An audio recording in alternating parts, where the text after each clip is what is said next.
শুরু করব কি?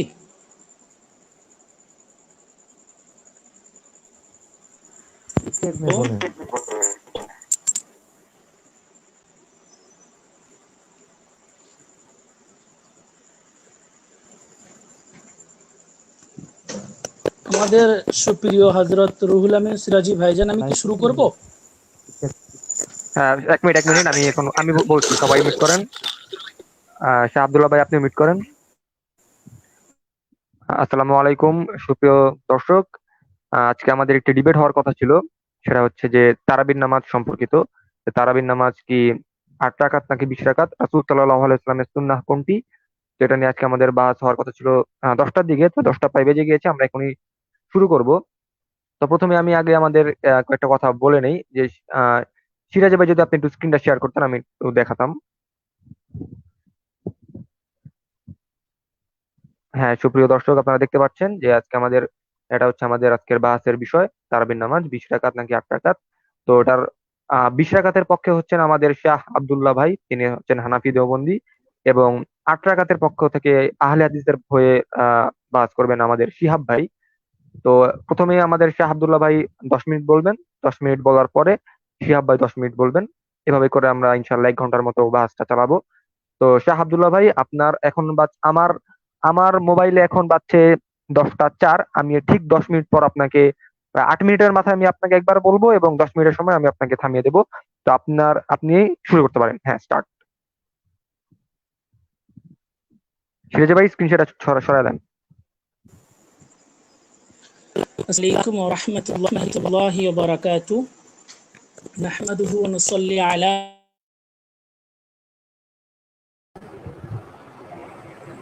কথা আসে না। হ্যালো, শাহ আব্দুল্লাহ ভাই।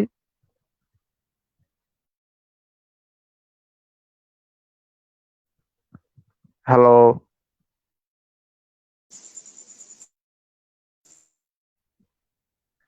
শাহ আব্দুল্লাহ ভাই, আপনার কথা শোনা যাচ্ছে না কিছু।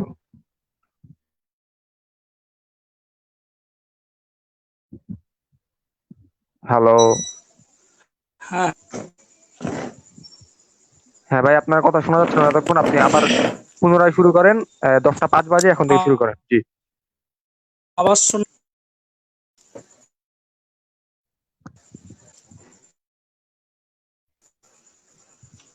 হ্যালো। আমাদের আওয়াজ শোনা যাচ্ছে? হ্যাঁ, এখন শোনা যাচ্ছে। 10টা 5 বাজে শুরু করেন, জি। হ্যাঁ, এখন শোনা যাচ্ছে। 10টা 5 বাজে শুরু করেন, জি। আসলে আমার এখানে এই মুহূর্তে কারেন্ট অফ হয়ে গিয়েছে, এই জন্য ওয়াইফাই আর চলছে না, মোবাইলে নেটে চালাচ্ছি। তো নাহমাদুহু ওয়া নুসাল্লি আলা রাসূলিহিল কারীম, আম্মা বা'দ। فأعوذ بالله من الشيطان الرجيم. بسم الله الرحمن الرحيم. اتبع سبيل من أناب إلي. صدق الله العظيم. সুপ্রিয় শ্রোতা মণ্ডলী, আমরা আজকে আলোচনা নিয়ে করব সেটি হলো আল্লাহর হাবিব সাল্লাল্লাহু আলাইহি ওয়াসাল্লাম থেকে তারাবিহের সুন্নাত সংখ্যা কোনটি, 8 নাকি 20? তো এ সম্পর্কে হলে সর্বপ্রথম আমাদেরকে জানতে হবে সুন্নাত কাকে বলে। এ সম্পর্কে আল্লামা নিজামউদ্দিন শাসি রাহিমাহুল্লাহ, যিনি 344 হিজরিতে মৃত্যুবরণ করেছেন, তিনি বলছেন, সুন্নাতু ইবারাতুন আনিত তরিকাতিল মাসলুকাতিল মারজিয়াতি ফি বাবিদ্দিন সাওয়াউন কানাত মিন রাসূলিল্লাহি সাল্লাল্লাহু আলাইহি ওয়াসাল্লাম আও মিনাস সাহাবা। উসুলুস শাসিহের প্রথম খণ্ড 379 নম্বর পেজের মধ্যে আল্লামা শাসি রাহিমাহুল্লাহ স্পষ্ট ভাষায় বলছেন, সুন্নাত হলো ধর্মের ওই মনোনীত পদ্ধতি, যে পদ্ধতির উপরে চলা হয়, যে পদ্ধতির উপরে কন্টিনিউ ধারাবাহিক ভাবে লাগাতার আল্লাহর হাবিব চলেছেন, অথবা যে পদ্ধতির উপরে সাহাবারা চলেছেন, সেই পদ্ধতি সুন্নাত হবে। পরে আল্লাহর হাবিব ধারাবাহিক ভাবে চলেননি, কিংবা সাহাবা তেমন বাবার তিনি 786 হিজরিতে মৃত্যুবরণ করেছেন। তিনি আলী ইনায়া, তিনি সেই কেতার মধ্যে বলছেন, ওয়াসুন্নাতু হিয়া তরিকাতুল মাসলুকাতু ফিদ-দ্বীন ওয়া হুকমুহা ইউসাবা আলাল ফি'লি ওয়া ইস্তাহিক্কাল মালামাতা বিত-তারকি লা গায়র। যে হলো আল লুকা মাসকে বলে এ সম্পর্কে স্পষ্ট ব্যাখ্যা দেওয়া হয় না তরিকাতিল মাসলুকা আমরা মাসলুকা পদ্ধতি দ্বারা যে ভাই আমি পদ্ধতির কিছু উপরে বুঝতেছি না। কন্টিনিউ আমল করেছি। হ্যাঁ, এই যে শাহ আব্দুল্লাহ ভাই, আপনি একটু ক্লিয়ার করে কথা বলেন, আপনার নেটে অস্পষ্ট, ঠিক আছে? তো শুনতে একটু মানে সমস্যা হচ্ছে আমার। মানে আপনি আর অল্প একটু আগে থেকে যদি আরেকবার একটু বলতেন, সমস্যা নেই, আপনাকে 30 সেকেন্ড বেশি দেওয়া হবে। পর ধীরে বলবো নাকি আস্তে আস্তে বলবো? মানে আপনি যেভাবে বলছেন ঠিক আছে, কিন্তু মানে নেটওয়ার্কটা ক্লিয়ার না আর কি, মানে কথাটা অনেক কেটে কেটে আসতেছে, মানে আপনার নেটওয়ার্কটা বলছি একটু আমি আস্তে বলবো নাকি না নেটের প্রবলেম? নেটের প্রবলেম। নেটের প্রবলেম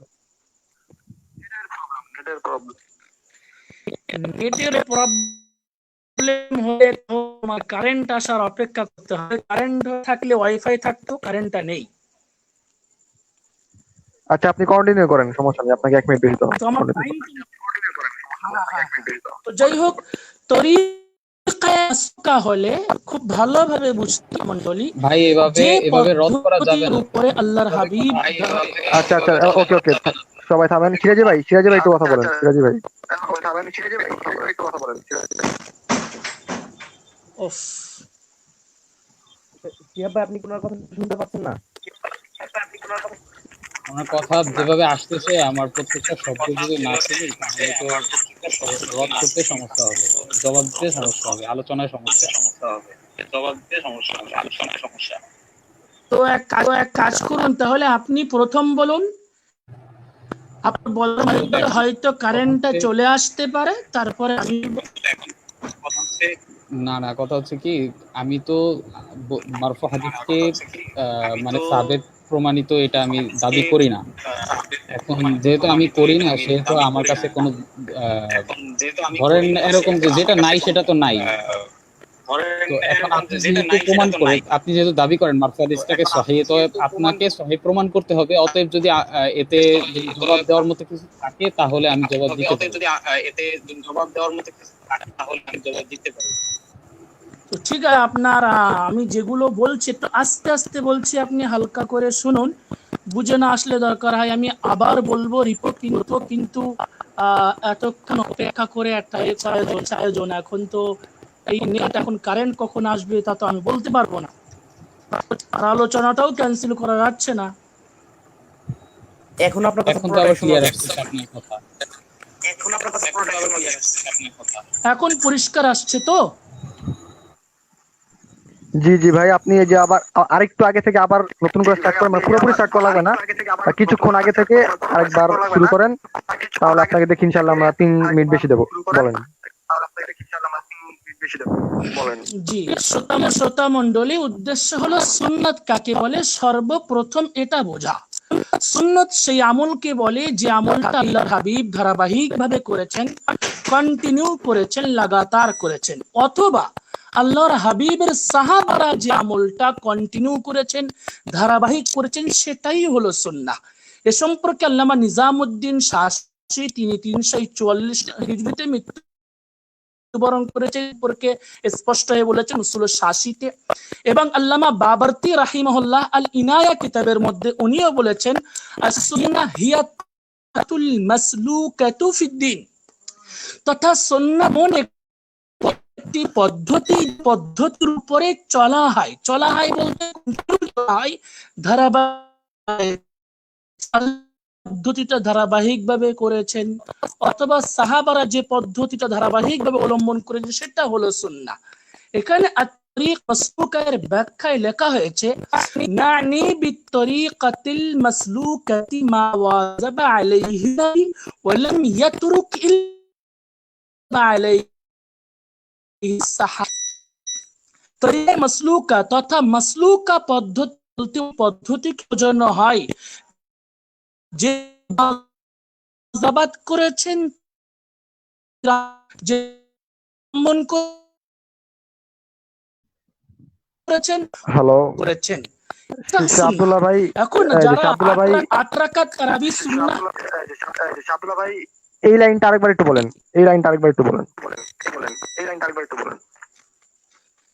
نعني بطريقة المسلوكة ما واظب عليه النبي ولم يترك إلا نادرا أو واظب عليه الصحابة তরিকায় মাসলুকা তথা মাসলুকা পদ্ধতি সেই আমলকে বলে সেই পদ্ধতি ভাবে কন্টিনিউ লাগাতার ভাবে আমল করেছেন অথবা হাবিবের সাহাবারা যে পদ্ধতির উপরে লাগাতার ভাবে আমল করেছেন সেই পদ্ধতিটা হলো এখন যারা বলছে না নবীর সুন্নাহ 8 রাকাতের পরে অবিরাম ভাবে আমল করেননি, লাগাতার ভাবে আমল করেননি এবং সাহাবারাও 8 রাকাত তারাবিহের উপর লাগাতার ভাবে আমল করেননি, অবিরাম ভাবে আমল করেননি, নতুন ভাবে আমল করেননি। সুতরাং 8 রাকাত তারা হওয়া প্রশ্নই কারণ সুন্নতের সংজ্ঞা আছে, সেই সংজ্ঞাটা 8 রাকাত তারাবিহের উপরে ফিট হয় না। যদি আমরা আসি তাহলে দেখি নাসাইর 1605 নম্বর হাদিস দেখি, আল্লাহর হাবিব তারাবি পড়েন একদিন 26 তারিখে রমজানের।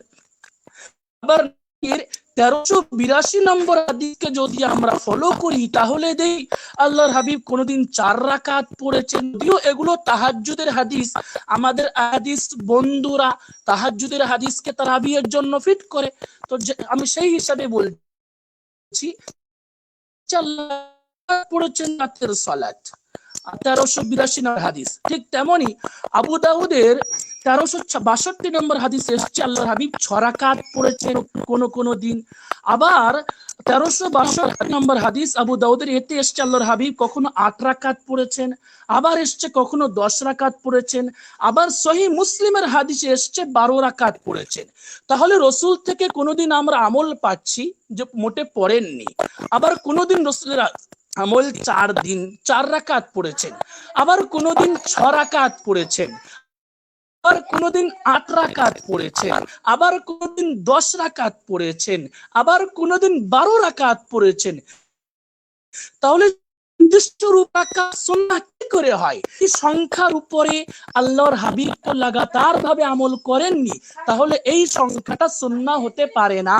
ঠিক তেমনি সুন্নাহ হতে হলে আরেকটা যে পর্ব সাহাবারা লাগাতার ভাবে আমল করবেন, তো এই সংখ্যার উপরে সাহাবারা অবিরাম ভাবে লাগাতার ভাবে আমল করেন। আমরা সুন্নাহ যেহেতু 20 রাকাতের মরফু হাদিস আছে যে আল্লাহর হাবিব 20 রাকাত তারাবি পড়েছেন, আর এই 20 রাকাতের উপরে সাহাবারা তাওয়াতুর ভাবে আমল করেছেন, সেই জন্য সুন্নাহের যে সংজ্ঞাটা সেটা 20 রাকাত তারাবির উপরে ফিট, তারাবির উপরে কখনো ফিট হয় না। মায়েশা তার হাতে বেশি পড়তেন না, তার মানে কম কত সম্ভব না ভাই। ভাই কি একবারই বুঝতেছেন না? আমরা সুন্নত পর্যন্ত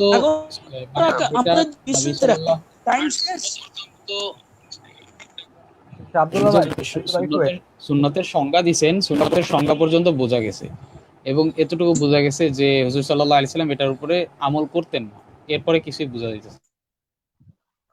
আচ্ছা, এই যে আব্দুল্লাহ ভাই আপনি হচ্ছে যে সুন্নতের সংজ্ঞা দিচ্ছেন, তারপর রাসূল সাল্লাল্লাহু আলাইহি ওয়াসাল্লাম আপনার এই রমজানে রাতের বেলা কয় রাকাত নামাজ পড়ে পড়তেন, ওই জায়গা থেকে আরেকবার একটু বলেন।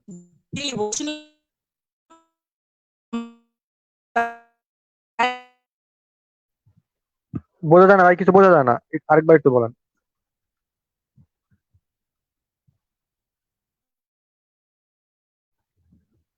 হ্যালো হ্যালো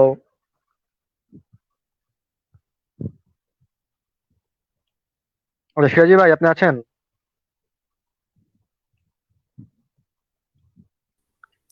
জি আছি আছি। আচ্ছা উনি হয়তো ব্যাকে গেলেন, আবার আসবেন হয়তো। আচ্ছা আমরা দেখি, ওরা দেখি আসুক। না মানে আসলে এভাবে তো সময় নষ্ট হচ্ছে অনেকবার, মানে শিহাব ভাই শুনছে না, আবার সময় বাড়ানো হচ্ছে ওনার বারবার। যেভাবে হইতেছে এভাবে জবাব দেওয়া সম্ভব?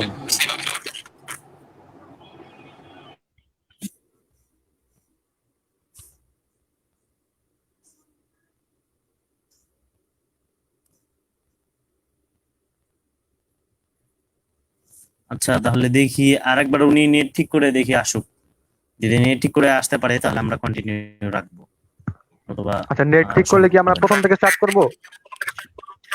না না না, যেখান থেকে মানে ওনার আলোচনাটা শেষ হয়েছে ওইখান থেকে মেইনলি আলোচনা হবে, যেহেতু হুট করে ওনার কারেন্ট চলে গেছে, এটা তো মাযুর, এখন মাযুরের হালতে আচ্ছা দেখা যাক। কারো যদি হুট করে নেট চলে যায় বা হচ্ছে কারেন্ট চলে যাওয়ার কারণে নেট চলে যায়, এটা তো ধরেন এটা তো কেউ নির্ধারণ করে রাখে নাই। আচ্ছা, ওনার যদি নেটওয়ার্কটা ঠিক হয় তাহলে আমরা সুন্নাহর সংজ্ঞার পরে পরে থেকে শুরু করব, তাহলে তার সময় দেওয়া হবে তাই 7 মিনিট। হয় হ্যাঁ হ্যাঁ। আচ্ছা উনি যদি শুনে থাকে তাহলে আমরা বলবো যে যে খুব দ্রুত যেন যুক্ত হন, যুক্ত হয়ে আমাদের সাথে আবারও যুক্ত হয়ে কথা বলেন, দেখা যাক।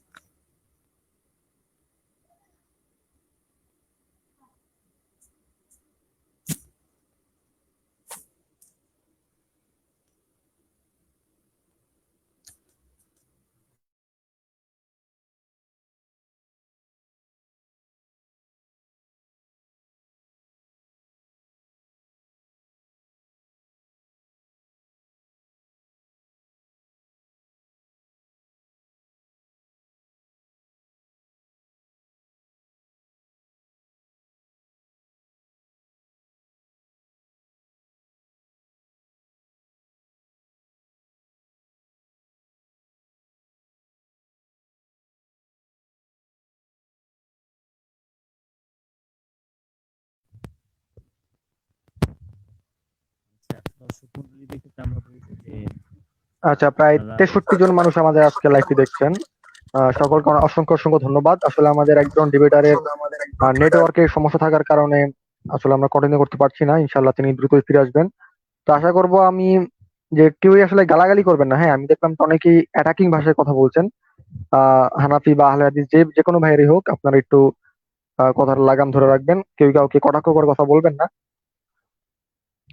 অনুগ্রহ পূর্বক আমার এই দাবিটি রাখবেন। আর আজকের মডারেটর হচ্ছেন সম্মানিত সিরাজি ভাই এবং আমি, আমরা দুজনেই মডারেটর।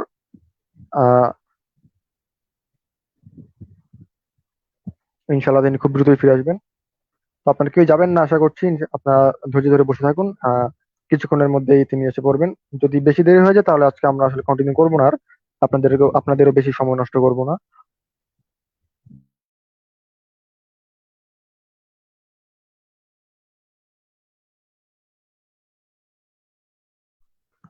আচ্ছা সিরাজি ভাই, আপনি একটু ওনার সাথে একটু যোগাযোগ করার চেষ্টা করেন কাইন্ডলি। হ্যাঁ আমি ওনাকে মেসেজ করছি, আমাদের ইয়াতে মেসেজ করা হয়েছে, দেখা যাক উনি দ্রুত আসে। আচ্ছা আপনারা যারা এই মুহূর্তে লাইভটা শুনছেন, দেখেন ওনার কি প্রবলেম হয়েছে, হয়তো নেটওয়ার্কের প্রবলেম, আপনারা একটু দ্রুত শুনে আমাদেরকে জানাতে পারেন।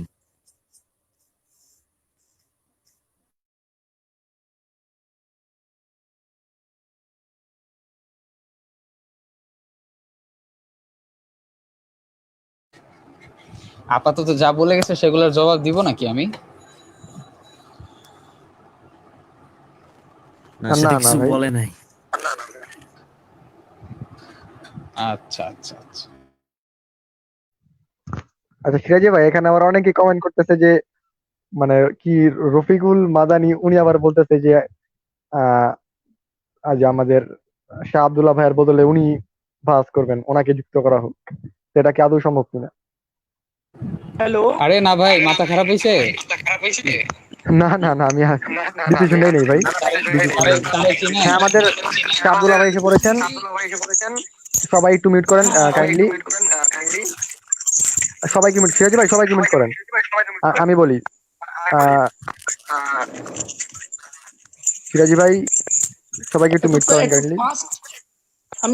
আমি একটা কথা বলি, একটু ফাস্ট বলতে হবে তার, কারণ কম্পিউটার এমপিএস তাতে ওয়াইফাই তার লাগিয়েছি, বেশিক্ষণ থাকবে না। হ্যাঁ হ্যাঁ, আমি বলছি যে সবাই একটু মিউট করেন। আমি বলছি শাহ আব্দুল্লাহ ভাই, আপনি সুন্নাহর সংজ্ঞা দিয়েছেন, সুন্নাহর সংজ্ঞার পরবর্তী থেকে বলবেন, তাড়াতাড়ি বলবেন, 7 মিনিট সময়। এখন বাজে 10টা 22, 29-এ শেষ হবে। স্টার্ট। জি, সুন্নতের সংজ্ঞার পরে 7 মিনিট সময় বাকি আছে আমার। জি জি।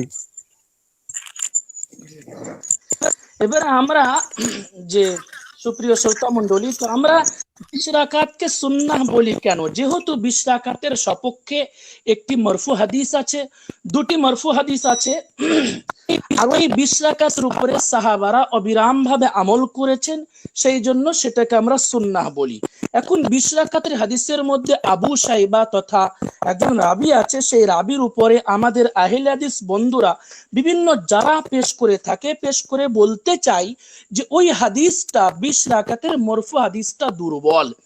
আমরা মানছি 20 রাকাতের মরফু হাদিসটা সনদগত দিক থেকে যদি আমরা দেখি, তাহলে আমরা ইব্রাহিম বিন উসমান তথা আবু সাইবাকে দুর্বল পাই, খুব বেশি দুর্বল নয়। যেমন কোন আমাদের আহলে হাদিস বন্ধুরা বলছে কাযাবা, সে মিথ্যা কথা বলেছে, এগুলো সম্পূর্ণ ভুয়ো অভিযোগ। তো যাই হোক, যে সমস্ত অভিযোগ আছে সেই সমস্ত অভিযোগকে দূর করার জন্য কিছু নিয়মাবলী আছে, যেমন মুতাবাতের কারণে রাবির উপর থেকে অভিযোগ তথা হাদিসের দুর্বলতা দূর হয়ে যায়। ঠিক তেমনি সাওয়ার কারণে হাদিস থেকে দুর্বলতা দূর হয়ে যায়। হাদিস থেকে দুর্বলতা দূর হয়ে হাদিস সহি হওয়ার আরেকটি অন্যতম মাধ্যম হলো তালাক্কি বিল আমাল, তালাক্কি বিল কবুল। মুহাদ্দিসিন আযমরা এই উসুলটা খুব বিস্তারিত আকারে বর্ণনা করেছেন। যেমন ইমাম জাসসাস রাহিমাহুল্লাহ আল ফুসুল ফিল উসুলের মধ্যে একটি হাদিস নিয়ে বর্ণনা করতে গিয়ে বলছেন, খবরুল ওয়াহিদ ইযা তালাক্কাহু الناس بالقبول صار بمنزلة التواتر فيجوز تخصيص ظاهر القرآن به। কোন খবরে ওয়াহিদ যদিও তা সনদগত হতে দুর্বল, সেই খবরে ওয়াহিদের উপরে যদি উম্মতের আমল থাকে, তাহলে সেই খবরে ওয়াহিদ সহি তো দূরের কথা মুতাওয়াতির পর্যায়ে পৌঁছে যায়। ইমামে জাসসাস রাহিমাহুল্লাহ এমন উসুল বর্ণনা করেছেন। ঠিক তেমনি ইমামে কুরতুবী রাহিমাহুল্লাহ ইনি বলছেন, ওয়াহাযাল হাদিস লা ইহতাজ্জু আহলুল হাদিস বিমিসলি ইসনাদি। একটা হাদিস নিয়ে আলোচনা করো তো উনি বলছেন, এই ধরনের সনদ যে সমস্ত হাদিসের আছে, এই ধরনের হাদিস দ্বারা মুহাদ্দিসিনরা দলিল পেশ করেন না এবং দলিলও দেন না। ওহুয়া ইনদি সহিহুন, কিন্তু এই ধরনের হাদিসের সনদগত দিক থেকে হাদিসটা দুর্বল হওয়া সত্ত্বেও হাদিসটি আমার নিকটে বিশুদ্ধ সহিহ। কেন? লিআন্নাল উলামা তালাক্কাউহু বিল কবুল লাহ ওয়াল আমালি বি। কেননা উলামা সমাজ এই হাদিসটি কবুল করেছেন এবং উম্মতের প্রতি আমল করে চলেছেন। ঠিক তেমনি ইমাম ইবনে আব্দুল বার আল ইস্তিজকার কিতাবের মধ্যে উনি লিখছেন, ওয়াহাযা ইয়াদুল্লুকা আলা আন্নাহু হাদিসুন সহিহুল মানা। একটি দুর্বল হাদিস নিয়ে আলোচনা করো তো উনি বলছেন, আমি যে বিষয়গুলো তথা উম্মত এই হাদিসের প্রতি আমল করে, এই বিষয়গুলো আমি যে বর্ণনা করেছি, এই বর্ণনাটি ইঙ্গিত করছে যে এই হাদিসটা হলো সহিহ হাদিস।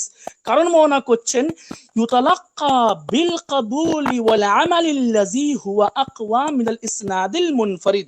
এই হাদিসটি সহিহ কেন? যেহেতু এই হাদিসের উপরে উম্মত আমল করে চলেছেন, আর এই হাদিসটি আর উম্মতের কোন আমল সনদের থেকে বেশি গ্রহণযোগ্য তথা তাওয়াতুর সূত্রে যে আমলগুলো পাওয়া যায়, সেই আমলের হাদিস যদি সনদ যদি দেখি আমরা দুর্বল হলেও সেই হাদিসটা অন্যান্য হাদিসের থেকে বেশি শক্তিশালী হবে। তথা একটা হাদিস দেখা যাচ্ছে সনদগত দিক থেকে সহিহ, অথচ সেই হাদিসের প্রতি সালাফদের আমল নেই। আলবানী রাহিমাহুল্লাহ বলছেন এরকম হাদিস মওযু হয়ে যায়, দুর্বল তো দূরের কথা। তাই বলা হচ্ছে যে সমস্ত হাদিস দুর্বল তার উপরে যদি উম্মতের আমল থাকে তবে সেই হাদিসটা সহিহ হবে। ঠিক তেমনি একই কথা ইবনে আব্দুল বার তার স্বীয় কিতাব আত-তামহিদ লিমা ফিল মুআত্তা মিনাল মাআনি ওয়াল আসানিদের মধ্যে বলছেন এমনই ধরনের কথা। একটি হাদিস নিয়ে আলোচনা করতে উনি লিখছেন, ওয়াহাযাল হাদিস লা ইহতাজ্জু আহলুল হাদিস বিমিসল ইসনাদি। এই ধরনের সনদ যে সমস্ত হাদিসের আছে, এই সমস্ত হাদিস দিয়ে আহলে হাদিসরা সাধারণত দলিল গ্রহণ করে না। ওয়াহুয়া ইনদি সহিহুন, কিন্তু এই হাদিসটি আমাদের নিকটে সহিহ। কেন? লিআন্নাল উলামা তালাক্কাউহু বিল কবুলি লাহু ওয়াল আমাল, কারণ উম্মত এই হাদিসের প্রতি আমল করে চলেছেন লাগাতার ভাবে, তাওয়াতুর ভাবে। ৫ নম্বর দলিল শারহুল ইলমাম বিআহাদিসিল আহকাম ইবনে দাকিক আল ঈদ, তিনি বলছেন ওয়াহাযাল হাদিস লাম ইয়াহতাজ্জা আহলুল হাদিস বিমিসলি ইসনাদি। একটি হাদিস নিয়ে আলোচনা করো তো ইনিও বলছেন যে হাদিসটি যদি সনদগত দিক থেকে আমরা দেখি তাহলে যঈফ সাব্যস্ত হয়। ওহুয়া ইনদি সহিহুন, কিন্তু হাদিসটি আমাদের কাছে সহিহ। কেন? লিআন্নাল উলামা তালাক্কাউহু বিল কবুলি ওয়াল আমালি লা, কারণ উলামা সমাজ কবুল করেছেন এবং এর প্রতি আমল করে চলেছেন। ৬ নম্বর দলিল, একটি ইবনে কাইয়িম কিতাবুর রূহের মধ্যে লিখছেন একটি হাদিস নিয়ে আলোচনা করো তো, ফাহাযাল হাদিস ওয়া ইল্লাম ইয়াসবুত, একটি হাদিস নিয়ে আলোচনা করতে গিয়ে বলছেন এই হাদিস যদিও সাব্যস্ত নয় সনদগত দিক থেকে, ফাবিত্তিসালিল আমালি বিহি ফি সাইরিল আমসার ওয়াল আসার মিন গায়রি ইনকারিন কাফিন বিল আমালি বি, কিন্তু সমস্ত যুগে এবং সর্ব জায়গায় যেহেতু এই হাদিস আমলের সাথে মিশে আছে, এই হাদিসের প্রতি উম্মত আমল করছে, তো ব্যাস এই হাদিসটি সহিহ হওয়ার জন্য এটাই যথেষ্ট। আব্দুল্লাহ ভাই আপনার 2 মিনিট আছে। জি, আল কিফায়া ফি ইলমির রিওয়ায়ার মধ্যে ইমাম খাতিব বাগদাদি রাহিমাহুল্লাহ সনদ সহ একটি কথা উল্লেখ করেছেন ইমাম আব্দুল্লাহ ইবনে মুবারক রাহিমাহুল্লাহ। উনি বলছেন ইজমাউন নাস আলা শাইইন আওসাকু ফি নাফসি বিন সুফিয়ান আন মানসুর আন ইব্রাহিম আন আলকামা আন আব্দুল্লাহ ইবনে মাসউদ, জাতির কোন বিষয়ের প্রতি আমল করাটা গ্রহণযোগ্য সনদের থেকে বেশি গ্রহণযোগ্য। একটা হাদিস, একটা আমল দেখা যাচ্ছে কোন একটা হাদিস তার সনদটা সহি, কিন্তু আরেকটা হাদিস সনদগত দিক থেকে দুর্বল, কিন্তু সেই হাদিসের প্রতি উম্মত আমল করছে ইজমা ভাবে, ঐক্যমতে উম্মত আমল করছে, তো বলা হচ্ছে সেই হাদিসটা বেশি শক্তিশালী অন্যান্য সেই হাদিসের থেকে। ঠিক তেমনি ইমাম ইবনে হাজার আসকালী রাহিমাহুল্লাহ তিনি বলছেন মিন জুমলাতি সিফাতিল কবুল আল্লাতী লাম ইয়াতাআররাজ লাহা শাইখুনা আন ইয়াত্তাফিকাল উলামা আলাল আমালি বিমাদলুল হাদিসিন, বলছেন যে হাদিস কবুল করার নিয়মাবলীর মধ্যে হতে, কারণ সময়ের মধ্যে হতে অন্যতম কারণ যেটা আমাদের শাইখ উল্লেখ করেনি, সেটি হলো কোন হাদিসের প্রতি, কোন হাদিসের মজমুনের উপরে, কোন হাদিসের ভাবার্থের উপরে, কোন হাদিসের মর্মের উপরে যদি উম্মত আমল করে থাকে ফাইন্নাহু ইউকবাল, তাহলে সেই হাদিস গ্রহণযোগ্য হবে, ওয়াজিবুল আমালু বিহি, আর সেই হাদিস শুধু গ্রহণযোগ্য নয় বরং সেই হাদিস অনুযায়ী আমল করা ওয়াজিব হয়ে যাবে। তারপর ইমাম ইবনে হাজার আসকালী লিখছেন জামাআতু মিন আইম্মাতুল উসুল, আর এটি উলামাদের একটি জামাত এই উসুলটি বর্ণনা করে। আপনার সময় শেষ। মাওলানা রুহুল আমিন সাহেব ভাই আপনি ওনাকে মিউট করে দেন, আমরা শিহাব ভাইয়ের কাছ থেকে 10 মিনিট নেব। শিহাব ভাই আপনি শুরু করতে পারেন।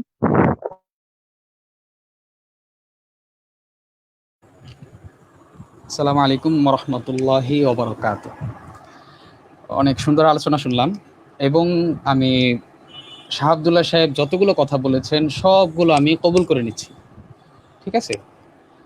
এরপরে এখন কথা হচ্ছে, সবচেয়ে আশ্চর্যের বিষয় হচ্ছে শাহ আব্দুল্লাহ সাহেবের সাথে আমার যখন প্রথম কথা হয়েছে, মানে এই আলোচনার আগে ভূমিকামূলক আলোচনা, শাহ আব্দুল্লাহ সাহেব আমাকে বলেছেন যে আমি কোনো মানুষের কোনো ইমামকে কি বললো না বললো কোনো কওল নিব না, কিন্তু আশ্চর্যভাবে আমাদের শাহ আব্দুল্লাহ সাহেব মানে ইমামদের কওলগুলোকে বেশি দলিল উপযুক্ত মনে করেছেন এবং ওনার মুতামাদ যা আছে সব হচ্ছে ইমামদের কওলের উপরে। যাক, ভালো কথা। দ্বিতীয় কথা হচ্ছে সুন্নাহ এর মধ্যে ইখতিলাফ আছে, এই এক একজন এক একভাবে সুন্নাহের সংজ্ঞাটা দেয়। যেমন ইমাম বদরুদ্দিন আইনি রহিমাহুল্লাহ সংজ্ঞাটা দিয়েছেন মা সাদারা আনিন নবী গায়রুল কুরআন মিন কওলিন আও ফি'লিন আও তাকরিরিন, নবী সাল্লাল্লাহু আলাইহি ওয়াসাল্লামের যত কথা, কাজ, তাকরির যা আছে সবগুলোই সুন্নাহ, তবে শর্ত একটা, গায়রু আরিদিন লিন-নাসসিল মাকতু'i বিহি, এমন কোনো আমল হতে পারবে না যেটা মানে ওই আমলকে কোনো ভালো গ্রহণযোগ্য একটা নস সেটাকে কাটতে পারে, সেই হুকুমটাকে, সেই আমলের হুকুমকে রহিত করে দিতে পারে। এটা হচ্ছে সুন্নাহ। তো সুন্নাহের বিভিন্ন ধরনের তারিফ আমরা পাই। দ্বিতীয় কথা হচ্ছে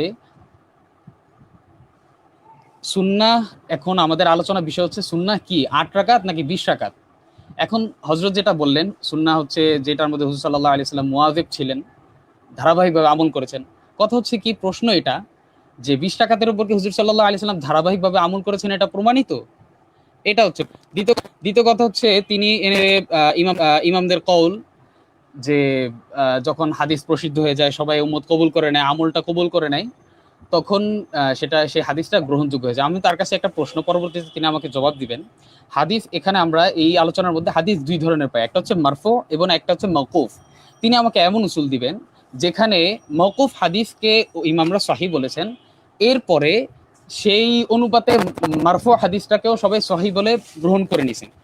দ্বিতীয় কথা হচ্ছে আমরা যদি উসুলের মধ্যে যাই, যেমন ইমাম সুয়ুতী রহমতুল্লাহ আলাইহি একটা কওল নকল করছেন ওনার উস্তাদ থেকে, তারিফু সিহাতাল হাদিস, তুমি সহিহ হাদিস বুঝতে পারবে ইজাশতাহারা, যখন সেটা মাশহুর হয়ে যাবে, ইনদা আইম্মাতিল হাদিস বিগায়রি নাকিরিন মিনহুম, হাদিসের ইমামদের থেকে যখন কোনো মুনকির ছাড়াই, সেই হাদিসকে অস্বীকারী ছাড়াই সব ইমামরা মানে গ্রহণ করে নেবে, কেউ অস্বীকার করবে না, তখন হাদিসটা সহিহ হবে। হচ্ছে এই পর্যন্ত উসুল বয়ান চললো। দ্বিতীয় কথা হচ্ছে, এই হাদিসটাকে যদি আমরা দেখি এই উসুলের ভিত্তিতে ইমাম সুয়ুতী রাহমাতুল্লাহ উস্তাদের, তাহলে আমরা দেখব এই হাদিসটা আসলেই মাশহুর একটা হাদিস হুজুর সাল্লাল্লাহু আলাইহি সাল্লামের। তবে মাশহুর এটা তার ইমামদের মাকবুলিয়াত নিয়ে মাশহুর না, ইমামদের সমালোচনা, ইমামদের অগ্রহণযোগ্যতা নিয়ে এটা মাশহুর। তিনি যে সমস্ত ইমামদের থেকে কওল নকল করলেন যে হাদিস যখন সহিহ হয়ে যায় তখন সেটার দলিল দেখার প্রয়োজন হয় না, সে সমস্ত ইমাম কুরতুবী রাহমাতুল্লাহ থেকে নকল করেছেন। ইমাম কুরতুবী রাহমাতুল্লাহ 20 রাকাতের খিলাফ বর্ণনা করছেন। এরপরে ইবনে হাজার আসকালানী রাহিমাহুল্লাহ উনি 20 রাকাতকে চরমভাবে প্রমাণিত করছেন, কিন্তু মারফু হাদিসটাকে পাত্তাই দেননি। এবার আমরা দেখি, আচ্ছা আমি যদি একটু দলিলের মধ্যে যাই,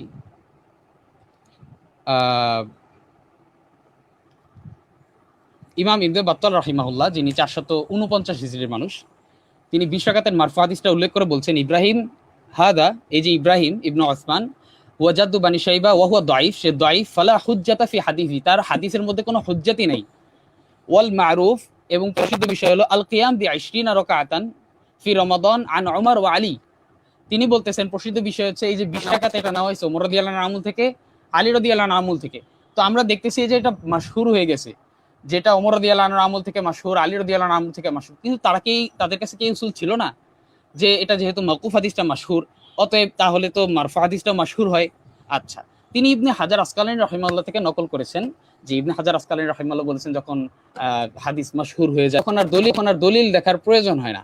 আর সেই ইবনে হাজার আসকালানী রাহিমাহুল্লাহ ফাতহুল বারীর 6 নম্বর খণ্ড 551 নম্বর পৃষ্ঠাতে বলছেন, ও আম্মা মা রাওয়াহু ইবনে আবি শাইবা, ইবনে আবি শাইবা যেটা বয়ান করছেন মিন হাদিস ইবনে আব্বাস রাদিয়াল্লাহু আনহু থেকে, কানা রাসূলুল্লাহ সাল্লাল্লাহু আলাইহি ওয়াসাল্লাম ইউসাল্লি ফি রমাদান 20 রাকাতান ওয়াল বিত্র, ইসনাদুহু দাঈফ, এই সনদটা হচ্ছে দুর্বল।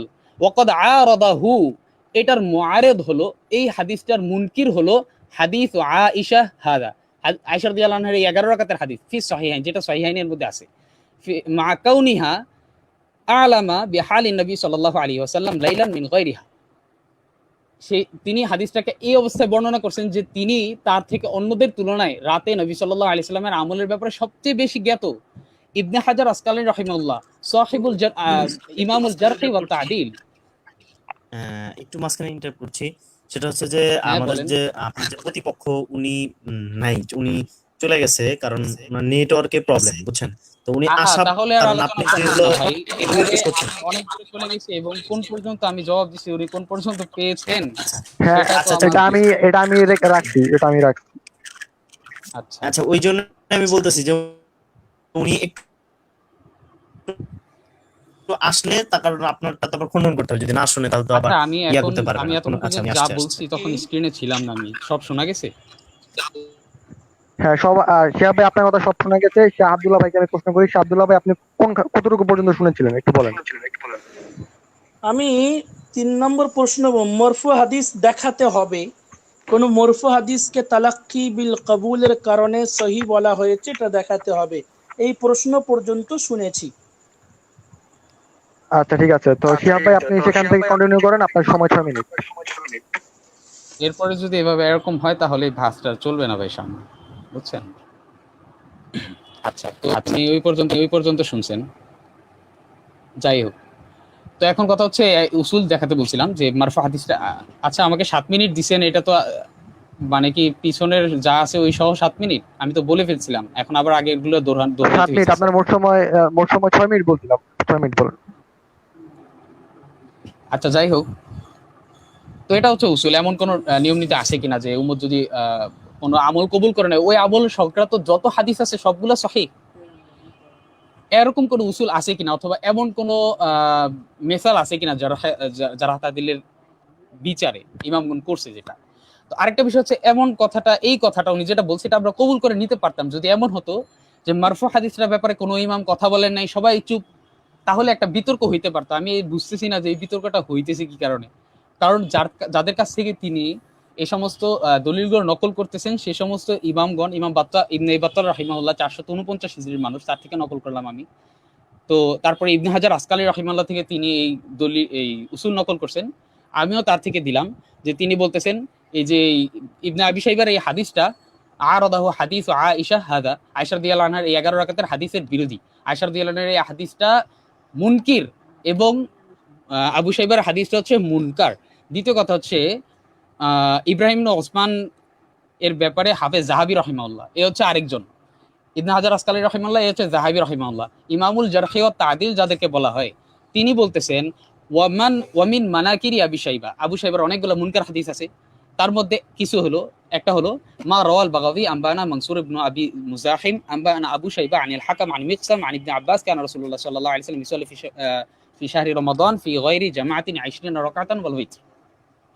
তার মুনকার হাদিসের মধ্যে একটা মুনকার হাদিস হচ্ছে এই যে এই 20 রাকাতের হাদিস। আমি আগে বলছি, এমন হতো যদি ইমামগণ তার এই উসুল আমাকে দেখানো লাগতো না যে মওকুফ হাদিস সহিহ হলে মারফু হাদিসও সহিহ হয়ে যায়, তাও বাদ দিলাম। আমি বলি কি, যদি যদি এমন হতো যে ইমামগণ মারফু হাদিসটার ব্যাপারে একদম চুপ ছিলেন, তাহলে আমরা মেনে নিতে পারতাম যে মওকুফ হাদিস যেহেতু সহিহ আর এটা বলছে, তাহলে একটা মানে ধারণা থাকে যে হয়তো মারফু হাদিসটাও সহিহ হয়ে যাবে। কিন্তু ইমামরা প্রত্যেকেই হাদিসটা উল্লেখ করেছেন, কথা বলেছেন। এরপর আমরা একটু সামনে যাই। আল হাফিজ আল হুজ্জাহ আল ইমাম সালেহ ইবনে মুহাম্মদ বাগদাদি রাহিমাহুল্লাহ 205 হিজরিতে জন্ম, 300 হিজরির মানুষ উনি। তিনি এই কি বলে ওর ব্যাপারে বলছেন, মুহাম্মদ ইবনে ইব্রাহিম ইবনে ওসমানের ব্যাপারে, দাঈফুন, সে হচ্ছে একটা দাঈফ, লা ইউক্তাবু হাদিসুহু, তার হাদিস লেখা যাবে না। রাওয়া আনিল হাকাম আহাদিসা মানাকির, সে হাকাম থেকে অনেকগুলা মুনকার হাদিস বর্ণনা করছে। এই হাকাম যার থেকে সে 20 রাকাত হাদিস বর্ণনা করছে, হ্যাঁ, মিনহা তার মধ্যে একটা হচ্ছে আনিল হাকাম আন মিকসাম আন ইবনে আব্বাস কানা রাসূলুল্লাহ সাল্লাল্লাহু আলাইহি ওয়াসাল্লাম ইসাল্লি ফি শাহরি রমাদান ফি গায়রি জামাআতিন 20 রাকাতান, এই যে 20 রাকাতের হাদিসটা। তো এটাকে হাফেজ এখন পর্যন্ত আমরা 3জনকে বর্ণনা করছি, তারাও এটাকে মুনকার বলছে। দ্বিতীয় হচ্ছে, তারপর হচ্ছে ইমাম আল্লামা শিববির আহমদ ওসমানী হানাফি রাহিমাহুল্লাহ দেওবন্দি, যিনি, তিনিও এই কথাটাকে নকল করছেন। এরপরে আনোয়ার শাহ কাশ্মীর রাহিমাহুল্লাহর কাছে যদি যাই, তিনি বলতেছেন অফিস সুনানিল কুবরা ওয়া গায়রিহি, সুনানি কুবরা সহ অন্যান্য আরো বিভিন্ন জায়গায় যে যেহেতু আমাদের বলছে আমাদের শাহ আব্দুল্লাহ সাহেব যে এর মুতাবিয়া হাদিস আছে, শাওয়াহিদ হাদিস তো নাই। শাওয়াহিদ হাদিস কি? শাওয়াহিদ হাদিসগুলো কি মারফু নাকি? যাই হোক, শাওয়াহিদ হাদিসগুলা মারফু না, শাওয়াহিদ হাদিসগুলা মওকুফ পর্যন্ত। হ্যাঁ, মুতাবিয়া হাদিস যেগুলো আছে সেগুলা হচ্ছে মারফু শুধুমাত্র। তো শাওয়াহিদ হাদিসের দোহাই দিয়ে এখানে কোনো লাভ নেই। যাই হোক, আনোয়ার শাহ কাশ্মীর রাহিমাহুল্লাহ বলতেছেন ওয়াফি সুনানিল কুবরা ওয়া গায়রিহি বিসানাদিন দাঈফিন মিন জানিবি আবি শাইবাহ, এই যে আবু শাইবা যে 20 রাকাত বর্ণনা করছে, হ্যাঁ, তার ব্যাপারে বলতেছেন যে ফা ইন্নাহু দাঈফ, সে দাঈফ ইত্তেফাকান, মুত্তাফাক আলাই, তার দোফাতের উপরে, তার দুর্বল হওয়ার উপরে ইমামদের ইজমা আছে। অথচ আমাদের এই হযরত বলতেছেন যে সে দাঈফ, ঠিক আছে, তবে সে এতটা পর্যন্ত দাঈফ না, তাকে বলা হয় মিথ্যাবাদী। অথচ এগুলো সব মানে গ্রহণযোগ্য না। যদি আমি ইব্রাহিম ইবনে 2 মিনিট বাকি আছে, আচ্ছা। তো আমি যদি ইব্রাহিম ইবনে ওসমানের সম্পর্কে আলোচনা করতাম, তাহলে স্পষ্ট হতো যে আসলে সে কি কোন পর্যায়ের রাবি।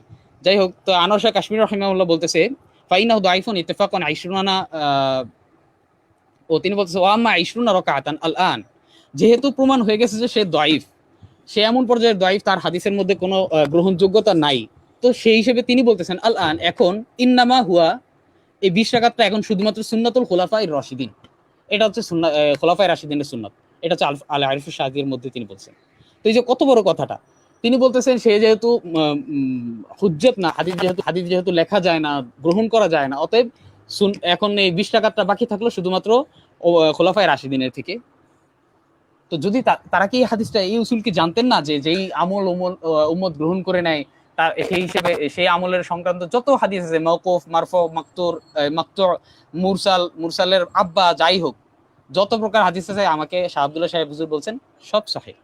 তাহলে ইমামগণ এখানে কি বলতেছেন? 2 মিনিট বাকি আছে, তাই আমি বলতে পারতেছি না। যাই হোক, আরেকজন আছে, ইমাম সুয়ুতী রাহিমাহুল্লাহর কাছে যাই। তিনি তো আরেক আজীব কথা বলতেছেন। তিনি বলছেন, ফাকাদ সুইলতু মাররাতিন, আমি অনেকবার আমাকে জিজ্ঞাসা করা হয়েছে, হাল সাল্লাল্লাহু নবী সাল্লাল্লাহু আলাইহি ওয়াসাল্লাম আত-তারাবিহ ওয়া হিয়া 20 রাকাতান আল মা'হুদাতুল আন। এই যে বর্তমানে যে তারাবি 20 রাকাত চলতেছে, নবী সাল্লাল্লাহু আলাইহি ওয়াসাল্লাম কি এই সালাতটা পড়েছেন? ইমাম সুয়ুতী রাহিমাহুল্লাহ বলেন, ওয়া আনা উজিবু, আমি জবাব দেই বিলা, যে না। ওয়ালা ইউকনা মিন্নি বিযালিক, আমি এই সরাসরি যে তাদেরকে নিষেধ করে দিই নবী সাল্লাল্লাহু আলাইহি ওয়াসাল্লাম পড়েন নাই, তো আমার এই সরাসরি জবাবটা তাদেরকে তুষ্ট করতে পারে না। তারপরে তিনি বলতেছেন, ফা আরাদতু তাহরিরাল কওলি ফিহা, আমি এই ব্যাপারে আমার কথাটাকে বিস্তারিত করতে চাই। এই জন্য তিনি আল মাসাবিহ ফি সালাতি তারাবিহ কিতাবটা লিখছেন, যেই কিতাবের মধ্যে তিনি চরমভাবে প্রমাণিত করছেন এই আবু শাইবার এই হাদিস সহ এর মুতাবাআত যত হাদিসগুলো আছে সবগুলো দাঈফ এবং এর মধ্যে কোনো হুজ্জাত নাই। তিনি তো এমন কথা বলছেন যে ওয়ামানিত্তাফাকা হাউলাইল আইম্মা, মানে আইম্মা ইকরামদের থেকে এই আবু শাইবার দুআফাতের যত দলিল আছে সবগুলো নিয়ে এসে তিনি বলতেছেন, ওয়ামানিত্তাফাকা, যে ইত্তেফাক করে, যে আচ্ছা, ওয়ামানিত্তাফাকা হাউলাইল আইম্মা, যে এই ইমাম ইকরামদের সাথে এই ব্যাপারে সম্মতি পোষণ করে যে আলা তাদাইফিহি, আবু শাইবার দাঈফ হওয়ার ব্যাপারে, লা ইয়াহিলুল ইহতিজাজু বিহাদিসিহি। হ্যাঁ, জি শিহাব ভাই, আপনার সময় শেষ। হাদিস দিয়ে দলিল দেওয়া সহিহ না, হালাল না, বৈধ না। ঠিক আছে শিহাব ভাই, আপনার সময় শেষ। এবার শাহ আব্দুল্লাহ ভাই বলবেন, আপনার সময় 10 মিনিট, শুরু করেন। জি। প্রিয় শ্রোতা মণ্ডলী, আমাদের সুপ্রিয় শিহাব ভাই এখানে এসে আমাকে প্রথম বললেন যে আমি ইমামদের কথা বলেছি, অথচ আমি অঙ্গীকার করেছিলাম ইমামদের কথা বলবো না। আসলে আমাদের শিহাব ভাই বুঝতে ভুল করেছেন, আমি ইমামদের উসুল বলেছি। যদি পুরো উসুলকে বাদ দেওয়া হয় যে কোনো ফর্মুলা বলা যাবে না, তাহলে তো কোনো হাদিস সহিহ এবং জয়ীফ করার যত ফর্মুলা লেখা আছে একটাও ফর্মুলার মানা যাবে না। আমাদের শিহাব ভাইয়ের আলোচনা আর আমার আলোচনার মধ্যে পার্থক্য হলো, শিহাব ভাই হাদিসটা জয়ীফ বিভিন্ন ইমামদের মন্তব্য পেশ করেছেন, আর আমি ইমামদের মন্তব্য নয়, আমি একটা ঐক্যমত সম্মত উসুল যেটা, সেটা হলো তালাক্কি বিল কবুলের কারণে হাদিস সহিহ হয় নাকি হয় না।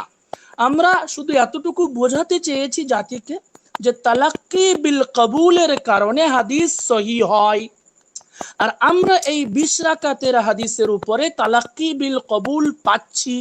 সুতরাং ফর্মুলাগত দিক থেকে হাদিসটি সহিহ হওয়াটাই স্বাভাবিক। এখন কোন ইমাম কি মন্তব্য করলেন না করলেন এটা দেখার বিষয় নয়। আমরা ঐক্যমত সম্মত উসুল দ্বারা যেটা সাব্যস্ত হয় সেটা বলবো, কোন ইমামের ব্যক্তিগত মতামত আমরা নেব না। উনি কখনো আনোয়ার শাহ কাশ্মীরির কথা, কখনো ইবনে হাজার আসকালানির কথা, ইবনে হাজার আসকালানি কি মন্তব্য করেছেন সেটা না, আনোয়ার শাহ কাশ্মীরি কি মন্তব্য করেছেন সেটা না। মন্তব্য আমরা দেখব না, আমরা দেখব ওনারা কি উসুল বর্ণনা করেছেন। সেই উসুল দ্বারা 20 রাকাতের মরফু হাদিসটা সহিহ হচ্ছে নাকি হচ্ছে না সেটা লক্ষণীয় বিষয়। দ্বিতীয় নম্বর, আমাদের শিহাব ভাইজান বলছেন সুন্নাহ কাকে বলে। উনি বলছেন সুন্নাহর সংজ্ঞা, আমি বলেছিলাম সুন্নাহ সেটাই যে আমলের উপরে রসুল, যে পদ্ধতির উপরে রসুল ধারাবাহিকভাবে আমল করেছেন অথবা রসুলের সাহাবারা ধারাবাহিকভাবে আমল করেছেন, সেটাকে সুন্নাহ বলে।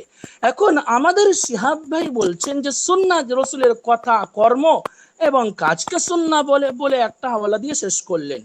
যদি রসুলের কথা, কাজ, কর্মই সুন্নাহ হয়, তাহলে জোহরের 4 রাকাত ফরজ কেন বলবো আমরা? জোহরের 4 রাকাত যেটা ফরজ পড়ি সেটা আমরা সুন্নাহ বলবো, যেহেতু ওটা হাদিস থেকে সাব্যস্ত। ফজরের সময় 2 রাকাত নামাজ পড়তে হবে, এটাও তো রসুলের কওল থেকে সাব্যস্ত। তাহলে রসুলের কওল আমরা সুন্নত বলে আদায় করব, ফরজ নামাজ আমরা বলি কেন? কি আজব বিষয়। আচ্ছা, যদি রসুলের সবকিছুই যদি সুন্নাহ, হাদিসে যেটা থাকবে সেটাই যদি সুন্নাহ হয়, তাহলে হাদিসে আছে আল্লাহ রসুল একটি মাত্র কাপড় জড়িয়ে সালাত আদায় করেছেন। বাকায়দা বুখারীতে বাব কায়েম করা হয়েছে, বাবু সালাতি ফি সাউবিল ওয়াহিদ মুলতাহিফান বি। উমর বিন আবু সালামা উনি বলছেন, আমি রসুলকে দেখেছি আল্লাহর হাবিব একটি মাত্র কাপড় গায়ে জড়িয়ে সালাত আদায় করতেন। উনি বলছেন। তো এখানে বলা হচ্ছে আল্লাহর হাবিব একটি মাত্র কাপড় জড়িয়ে সালাত আদায় করতেন, তাহলে সবকিছু কাপড় খুলে ফেলে শুধু লুঙ্গি কিংবা কোনো একটি কাপড় পরে সালাত আদায় করতে হবে, এটা কি সুন্নাহ? কখনো হতে পারে না। হাদিসে কোনো আমলের কথা আসলেই সেটা সুন্নাহ হয় না, সেটার উপরে আল্লাহ রাসূল ধারাবাহিক আমল করেছেন কিনা দেখতে হবে। ঠিক তেমনি হাদিসে এসেছে আল্লাহ রাসূল সাল্লাল্লাহু আলাইহি ওয়াসাল্লাম ছোট মেয়ে কাঁধে নিয়ে সালাত আদায় করতেন। উনি ছোট মেয়ে কাঁধে নিয়ে সালাত আদায় করতেন, বুখারীর হাদিস। বুখারীর মধ্যে বাকায়দা বাব কায়েম করা হয়েছে, বাবু ইজা হামালা জারিয়াতান সাগীরাতান আলা উনুকিহি ফিস সালাতি, এই বলে বাব কায়েম করা হয়েছে। সেখানে বলা হচ্ছে আবু কাতাদা আনসারী বলছেন আল্লাহর হাবিব একটি ছোট মেয়েকে কাঁধে নিয়ে সালাত আদায় করলেন। তাহলে এটা তো হাদিসে আছে রবির আমল, তাহলে এটা কি সুন্নাহ? তাহলে আমাদের প্রত্যেক প্রতিপক্ষ যারা আছে তাদের প্রত্যেক ভাইদের দরকার একটা করে মেয়ে কাঁধে তুলে নিয়ে সালাত আদায় করতে হবে। তার কোন রাসূল এমন করেছে? এটা সুন্নাত, আর সুন্নাত করলে নেকি পাওয়া যায়, তা কেউ তো করে না। ঠিক তেমন আল্লাহর হাবিব জুতা পরে সালাত আদায় করতেন, বুখারীর হাদিস। বাবুস সালাতি ফিন নিআল, সহিহ বুখারীতে বাকায়দা ইমাম বুখারী বাব কায়েম করেছেন যে জুতো পরে নামাজ পড়তে হবে, এ সম্পর্কে বাব এসছে। আল্লাহর হাবিব জুতো পরে সালাত আদায় করতেন, এটা নবীর আমল, এটা হাদিসে আসছে। তাহলে এটাও কি সুন্নাত? তাহলে জুতো পরে সালাত আদায় করা হোক আজ থেকে সুন্নাত বলে। আচ্ছা ঠিক তেমনি হাদিসে এসছে আল্লাহ রাসূল দাঁড়িয়ে পেশাব করতেন, বাকায়দা বুখারীতে বাব আছে, বাবুল বাউলি কাইমান ওয়া কাঈদান, এই মর্মে ইমাম বুখারী বাব কায়েম করেছেন দাঁড়িয়ে পেশাব করা সম্পর্কে। সবাইকে কি আমরা দাঁড়িয়ে পেশাব করতে বলবো এটা রাসূলের সুন্নাত করো, তাহলে জান্নাতে একটি ঘর তৈরি হবে, যেহেতু সুন্নাত আদায় করলে জান্নাতে একটি করে ঘর তৈরি হয়। ঠিক তেমনই ভাবে আল্লাহ হাদিসে এসছে আল্লাহ রাসূল উযু করার পরে স্ত্রীকে চুম্বন করতেন বা করেছেন, হাদিসে এসছে, আবু দাউদের হাদিসে এসছে। তো তাহলে কি উযু করার পরেই সঙ্গে সঙ্গে স্ত্রীকে চুম্বন করতে হবে, এটা কি সুন্নাহ মানবো আমরা? কি আজব বিষয়, হাদিসে থাকলেই সুন্নাহ হয় না। ঠিক তেমনি এতে এসছে মুসনাদ আহমদের হাদিসে এসছে আল্লাহ রাসূল রোজা অবস্থায় স্ত্রীকে চুম্বন করতেন। তাহলে কি স্ত্রীকে চুম্বন করা সুন্নাহ হয়ে যাবে? রোজা রাখতে হবে আর স্ত্রীকে চুম্বন করতে হবে, কেন? এটা সুন্নাত পালন হচ্ছে। বোঝা গেল হাদিসে থাকলেই নবীর আমল কিংবা কাউল কোনো কিছু হলেই সেটা সুন্নাহ হয় না, বরং তার উপরে আল্লাহর হাবিব আমল করেছেন কিনা ধারাবাহিক ভাবে, কিংবা সাহাবারা আমল করেছেন কিনা ধারাবাহিক ভাবে, এটা বিশেষ করে দেখতে হবে, এরই নাম সুন্নাহ। ইমাম ইবনে রাজব হাম্বলি উনি বলছেন সুন্নাহ বলতে এটাই বুঝতেন সালাফরা। উনি ইবনে রাজব হাম্বলি তার কিতাব জামিউল উলুম ওয়াল হিকাম সেই দ্বিতীয় খণ্ডের 120 নম্বর পেজের মধ্যে বলছেন ওয়াইলিহাযা কানা সালাফু কাদিমান লা ইউতলিকুনা ইসমা সুন্নাহ ইল্লা আলা মা ইয়াশমুলু যালিকা কুল্লাহ। বলা হচ্ছে অন্য কোন বিষয়কে সুন্নাহ বলা হতো না, বরং যার যে আমলটার উপরে, যে পদ্ধতির উপরে ধারাবাহিক ভাবে আমল করেছেন কিংবা সাহাবা ধারাবাহিক ভাবে আমল করেছেন সেটা হবে সুন্নাহ। আমরা সকলে জানি আল্লাহর হাবিব তারাবি 3 দিন পড়েছেন, আর কখনো 8 রাকাত, কখনো 4 রাকাত, কখনো 6 রাকাত, কখনো 10 রাকাত, কখনো 12 রাকাত, ধারাবাহিক কোন সংখ্যার উপরে হাবিব আমল করেননি। সুতরাং কোন রূপে বলা যায় না যেটা সেটা সুন্নাহ হবে। যদিও রাসূল থেকে আমরা তাহাজ্জুদের যে হাদিসগুলো আছে সেগুলো যদি আমরা তারাবির জন্য মেনেও নিই, তাও সুনির্দিষ্টভাবে একটি সংখ্যার উপরে রাসূল আমল করতেন তা তো নেই। 8-এর সংখ্যাও আছে, 12-এর আছে, 10-এর আছে, 6-এর আছে, 4-এর আছে, তাহলে একটা নিয়ে সুন্নাহ সুন্নাহ সুন্নাহ স্লোগান দিচ্ছি কেন? বাকি হাদিসগুলোকে তাহলে আমরা কি অস্বীকার করতে চাই? বিরাট ভাবনার বিষয়, ভাবতে হবে। এখানে আমাকে প্রশ্ন করা হয়েছে যে তালাক্কি বিল কবুলের কারণে কোন হাদিস মরফু হয়, এরকম একটা উসুল আমাকে দেখাতে হবে ওনাকে। তো জি হ্যাঁ, তালাক্কি বিল কবুলের কারণে হাদিসে মরফু ও সহিহ হয়ে যায়, মুহাদ্দিসিনে কিরামরা উসুল লিখেছেন, হয়তো সেটা নজরে পড়ে না। আমি বলি আল তাআক্কুবাতুস সুয়ুতি 98 নম্বর পেজ, সেখানে লিখছেন কান আব্দুল্লাহ ইবনে মুবারক ইউসাল্লিহা, আব্দুল্লাহ ইবনে মুবারক সালাতুত তাসবিহ পড়তেন, ওয়া তাদাওয়ালাহা সালিহুন বাযুহুম মিন বাযিন, আর সালাফরা একের পর এক এটি গ্রহণ করেছেন তাদের সালাতুত তাসবিহকে। ওয়া ফি যালিকা তাকভিয়াতুল লিল হাদিসিল মারফু', সালাতুত তাসবিহ সম্পর্কে যদিও কোনো মরফু হাদিস এরকম সহি নেই সনদগত দিক থেকে, তবুও আমলের কারণে এই হাদিসে মরফুটা সহি হয়ে যাবে। তাআক্কুবাত সুয়ুতির মধ্যে লেখা হয়েছে। তাহলে বোঝা গেল তালাক্কি বিল কবুলের কারণে হাদিসে মরফু সহি হয়ে যায়। মুহাদ্দিসিনরা উসুল বর্ণনা করেছেন, ভালো করে মনে রাখতে হবে। আমি কারো মন্তব্য পেশ করছি না, আমি ঐক্যমত আব্দুল্লাহ ভাই, আপনার 2 মিনিট বাকি আছে। কথা বলছি। আচ্ছা, তারপরে আমাদের শিহাব ভাইজান ইব্রাহিমের উপরে বিভিন্ন যারা অভিযোগ। আমি তো বলছি আইম্মা ইজামরা এই হাদিসের প্রতি যা কিছু বলেছেন সনদকে লক্ষ্য করো তো। বিশ্বের কোন ইমাম এ কথা বলেননি যে এই হাদিসটা তালাক্কি বিল কবুল হিসাবেও দুর্বল, কিংবা বিশ্বের কোন ইমাম এমন কথা বলে যাননি যে এই হাদিসটা দিরায়াতান দুর্বল। প্রত্যেকেই যা কিছু যারা করেছেন, যা কিছু অভিযোগ করেছেন, সনদগত দিক থেকে অভিযোগ করেছেন। আর আমরা মানছি সনদগত দিক থেকে হাদিসের প্রতি কেউ যারা করলে ঠিক আছে, কিন্তু হাদিস সহি হওয়ার কিছু নিয়মাবলী আছে, সেই নিয়মাবলীকে ভুলে গেলে হবে না। যেমন তালাক্কি বিল কবুলের কারণে হাদিস সহি হয়ে যায়, মুতাবাত না থাকলেও সহি হয়ে যায়। এ সম্পর্কে আরিজাতুল আহওয়াজি বিশরহি সহিহ তিরমিজি আল্লামা ইবনে আরবি আল মালিকি তিনি বলছেন যে তাগনি, একটি হাদিস সম্পর্কে আলোচনা করতে গিয়ে বলছেন আন্না শুহরাতুল হাদিস বিল মদিনা তাগনি আন সিহহাতি সনদি। কোন হাদিস মদিনার বুকে বিখ্যাত হয়ে যাওয়া, কোন হাদিসের প্রতি আমল ছড়িয়ে পড়া, এটা সনদ দেখার আর প্রয়োজন রাখে না। ওয়া ইল্লাম ইউতাবা আলাইহি, যদিও সেই হাদিসের কোনো মুতাবাত না থাকে, কোনো শাওয়াহিদ না থাকে, কোনো কিছুই না থাকে, তারপরেও শুধুমাত্র তালাক্কি বিল কবুলকে লক্ষ্য করো তো হাদিস সহি হয়ে যায়। ইবনে আরবি আল মালিকি তিনি স্পষ্ট ভাষায় বলছেন। তারপরে অসংখ্য আইম্মা ইজামরা তারা স্পষ্ট ভাষায় বারবার চিৎকার করে বলছেন যে তালাক্কি বিল কবুলের কারণে হাদিস সহি হয়ে যায়।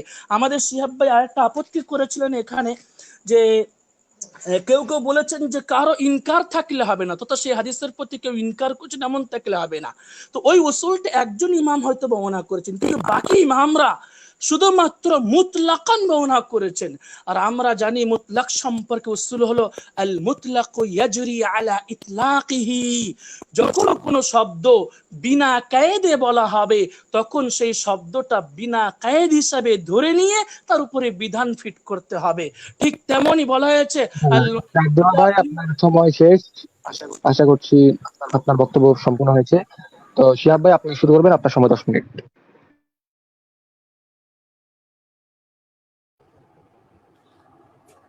আলহামদুলিল্লাহ, অনেক সুন্দর আলোচনা শুনলাম। তো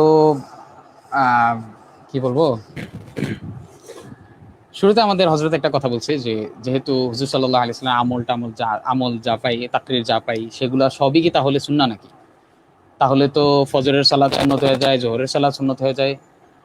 আসলে আমি কি বলবো, হযরত যেই উসুল দিছে, যে নবী সাল্লাল্লাহু আলাইহি ওয়াসাল্লাম যেই সালাতের উপর মুয়াজ্জিব ছিলেন, যে আমলের উপর মুয়াজ্জিব ছিলেন, ধারাবাহিকভাবে করতেন, সেটাই নাকি সুন্নাহ। তাহলে সেই উসুলের ভিত্তিতেও তো সলাতুল যোহর, সলাতুল আসর, সলাতুল ফজর যা আছে সব হচ্ছে সুন্নাহ, তাই না? দ্বিতীয় কথা হচ্ছে, ওনার কথা হচ্ছে উনি উসুল নিয়েছেন কিন্তু ইমামদের কওল নেননি। আশ্চর্য, সূত্র নিবেন, যে ইমামরা সূত্র প্রয়োগ করছে তাদের ব্যবহার নিব না আমরা যাদের কাছ থেকে সূত্র শিখতেছি, যাদের কাছে উসুল শিখতেছি, তারা সেই উসুলটা কোথায় প্রয়োগ করে। তারা যদি সেই উসুলটা এক জায়গায় প্রয়োগ করে, তাহলে আমাদের আর সেই উসুলটা ওই জায়গায় প্রয়োগ করতে হচ্ছে না। তাদের প্রয়োগ করা উসুল তারা যেভাবে ব্যবহার করতেছে, আমরা সেটা দেখে শিখতে পারতেছি। এবং তিনি আমাকে যেটা বললেন যে আমি ইমাম কুরতুবী রাহমাতুল্লাহ, ইমাম ইবনে হাজার আসকালানী রাহিমাহুল্লাহ থেকে বর্ণনা করছি, এই দুইটা ওনাদের থেকে নকল করছি। তিনি শুধুমাত্র সময়ের কারণে আমি সবগুলো বলতে পারিনি। আমি ওনাকে বলবো, এমন কোন ইমাম আছে যিনি কিনা মারফু হাদিসটা সম্পর্কে আলোচনা করেছেন, কিন্তু তিনি এই কথা বলেননি যে এই হাদিসটা দাঈফ, এই হাদিসটার উপর আমল না। আমি স্পষ্ট সবগুলো দলিল দিয়েছি, তারা আলোচনা করেছেন, মারফু হাদিসটা এনেছেন, এবং তারা বলছেন যে ওমর রাদিয়াল্লাহু আনহু এবং আলী রাদিয়াল্লাহু আনহু জমানার যে হাদিসটা প্রসিদ্ধ আছে, সেটার উপরে সেটা হচ্ছে আমাদের হুজ্জাত।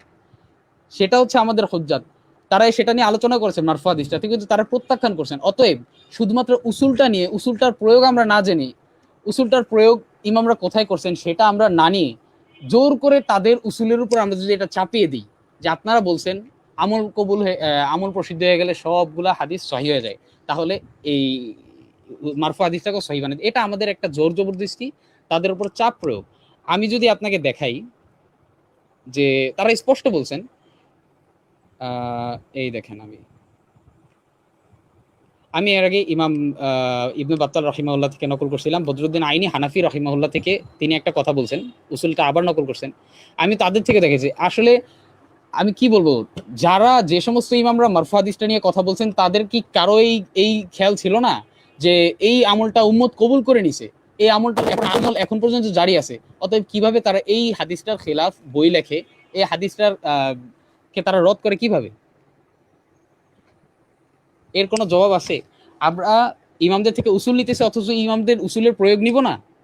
প্রত্যেকজন ইমাম, যতজন ইমাম এটা নিয়ে আলোচনা করছেন, সবাই এই কথাকে উপর ঐক্যবদ্ধ হয়েছেন যে মারফু হাদিসটা এটা দলিলযোগ্য না, এবং 20 রাকাতের দলিল হচ্ছে ওমর রাদিয়াল্লাহু আনহু জমানার হাদিস এবং আলী রাদিয়াল্লাহু আনহুর যে হুকুম সেটা।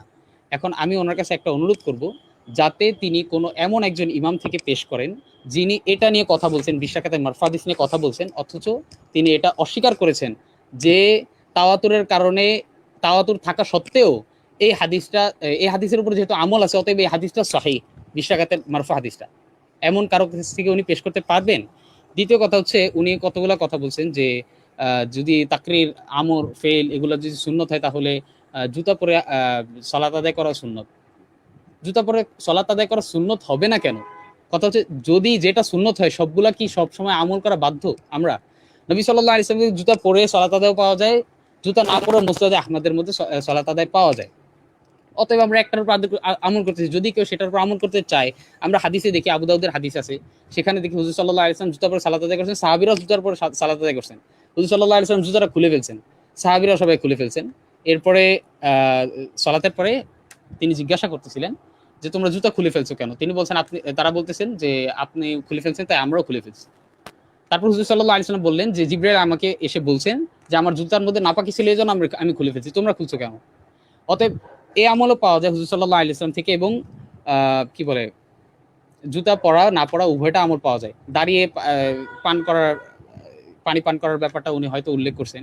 আমরা দেখি যে আলী রাদিয়াল্লাহু আনহু তার সব সাথীদেরকে, মুসনাদে আহমদের মধ্যে হাদিস আছে, তিনি এবং তিরমিজির মধ্যে আছে, তিনি তার ছাত্রদেরকে ডাকছেন এবং তিনি এই কথা স্পষ্টভাবে বলছেন, তোমরা তো মনে করো যে দাঁড়িয়ে পানি পান করা হয়তো হারাম, মাকরু, অথচ আলী রাদিয়াল্লাহু আনহু তারপর ওযু করছেন, ওযু করার পরে যে অবশিষ্ট পানি ছিল তিনি সেটা দাঁড়িয়ে পান করছেন। এর মানে দাঁড়িয়ে পানি পান করাটাও সুন্নত, এটা হুজুর সাল্লাল্লাহু আলাইহি ওয়াসাল্লামের আমল। তারপর কথা হচ্ছে, আমি এরপরে তো আমার কোনো কথা থাকে না, আমি বললাম কি, আমরা ইমামদের থেকে উসুল নেব, ঠিক যদি ইমামরা কোনো উসুলের প্রয়োগের ক্ষেত্রে মুত্তাফিকুন হয়, যদি তারা ইত্তেফাক করে, কোনো একটা বিষয় সম্মতি প্রদান করে, ঐক্যবদ্ধ হয়, তাহলে আমরা সেটা কেন গ্রহণ করব না? ইমামদের থেকে উসুল নিব, উসুলের প্রয়োগ কেন নিব না? ঠিক আছে, তো আমার কথা এই পর্যন্তই শেষ, যে ইমামগণ থেকে আমরা উসুল নেব, এবং সেই উসুলটা যেই ক্ষেত্রে তারা প্রয়োগ করেছেন আমরা সেটাও নিব, এবং সেটা যদি আমরা গ্রহণ করি তাহলে আমরা দেখি কোনো ইমাম এমন নাই যে এই মারফু হাদিসটাকে হুজুর সাল্লাল্লাহু আলাইহি ওয়াসাল্লামকে নিসবত করে সহিহ প্রমাণ করছেন এবং হুজুর সাল্লাল্লাহু আলাইহি ওয়াসাল্লামকে 20 রাকাত আদায়কারী বলছেন। ঠিক আছে, আমার কথা এই পর্যন্ত শেষ। আচ্ছা শিহাব ভাই, আপনার আরো প্রায় 4 মিনিটের মতো বাকি ছিল, তো এই 4 মিনিট কি আপনি আমাদের... বাহাতের সময় তো শেষ, 1 ঘন্টা নাকি করবেন বলছেন? না না, সময় শেষ, আমাদের তো বাস অনেক দেরিতে শুরু হয়েছিল, তো মানে আপনার যে 4 মিনিট বাকি আছে, 4 মিনিট কি আপনি শাহ আব্দুল্লাহ ভাইকে দিবেন? আচ্ছা, একটু শিহাব ভাই,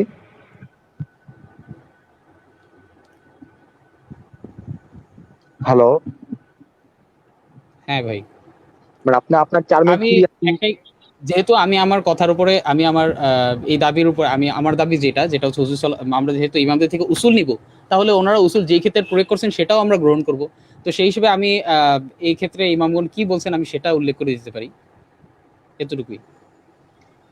ঠিক আছে শিহাব ভাই, আপনার আরো প্রায় এখন 3 মিনিটের মতো বাকি আছে, এই 3 মিনিট কি আপনি শাহ আব্দুল্লাহ ভাইকে দিবেন, যে এই 3 মিনিট চাইলে উনি আরো এক্সট্রা বলতে পারেন? আচ্ছা, আমি ইমামদের থেকে ওই কলগুলো আমি একটু দিতেছি, হ্যাঁ, তাড়াতাড়ি করতে হবে যতটুকু ভাই। সময়।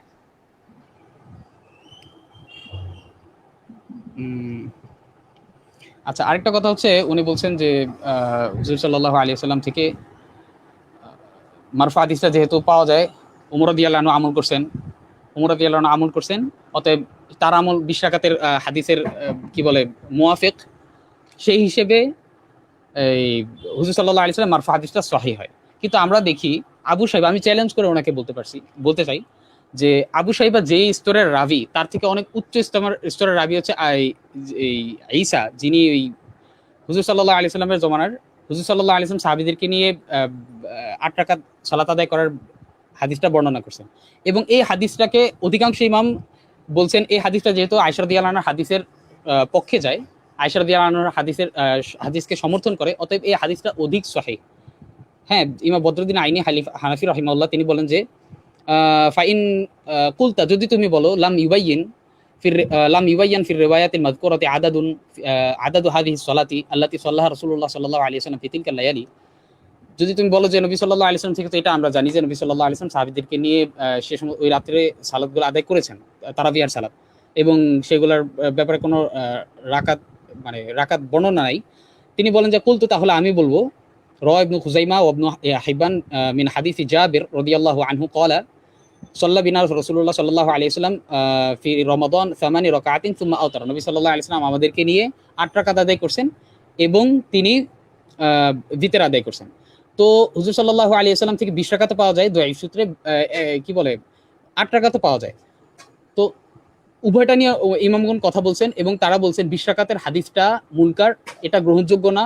আমরা যেহেতু 20 রাকাতের পর আমল করি, অতএব আমাদের দলিল হলো, সব ইমামরা, আমি চ্যালেঞ্জ করে বলতে পারি, সব ইমামরা যে তাদের দলিল হচ্ছে ওমর রাদিয়াল্লাহু আনহু জমানার হাদিস, আলী রাদিয়াল্লাহু আনহু জমানার হাদিস। এবং এই হাদিসটা নিয়ে যারা কথা বলছে, তারা বলছে যে এই হাদিসটা যেহেতু আয়েশা রাদিয়াল্লাহু আনহার হাদিসের মুওয়াফিক, অতএব এই হাদিসটা অধিক সহিহ। তিনি সুয়ুতী রাহমাতুল্লাহর কথা বলছে, নকল করছেন উসুল, সুয়ুতী রাহমাতুল্লাহ একই কথা শিহাব ভাই, বলছেন। আপনার সময়টা প্রায় শেষ। আশা করছি আপনার কথা আপনি পূর্ণ করতে পেরেছেন। মানে আমার কথা একটাই, যে আমরা যেহেতু না, শিহাব ইমামদের ভাই, থেকে উসুল নিই, তাহলে এটা আপনি উসুলের আবার প্রয়োগটা আমরা এটা আপনি কেন আবার নিব? শিহাব ভাই, এটা আপনি পরে বলেন, আপনি অনেকক্ষণ বলেছেন, আপনার সময়টা প্রায় আচ্ছা শেষ। আচ্ছা। শাহ আব্দুল্লাহ ভাই, আপনি শুরু করেন, আপনার সময় 10 মিনিট।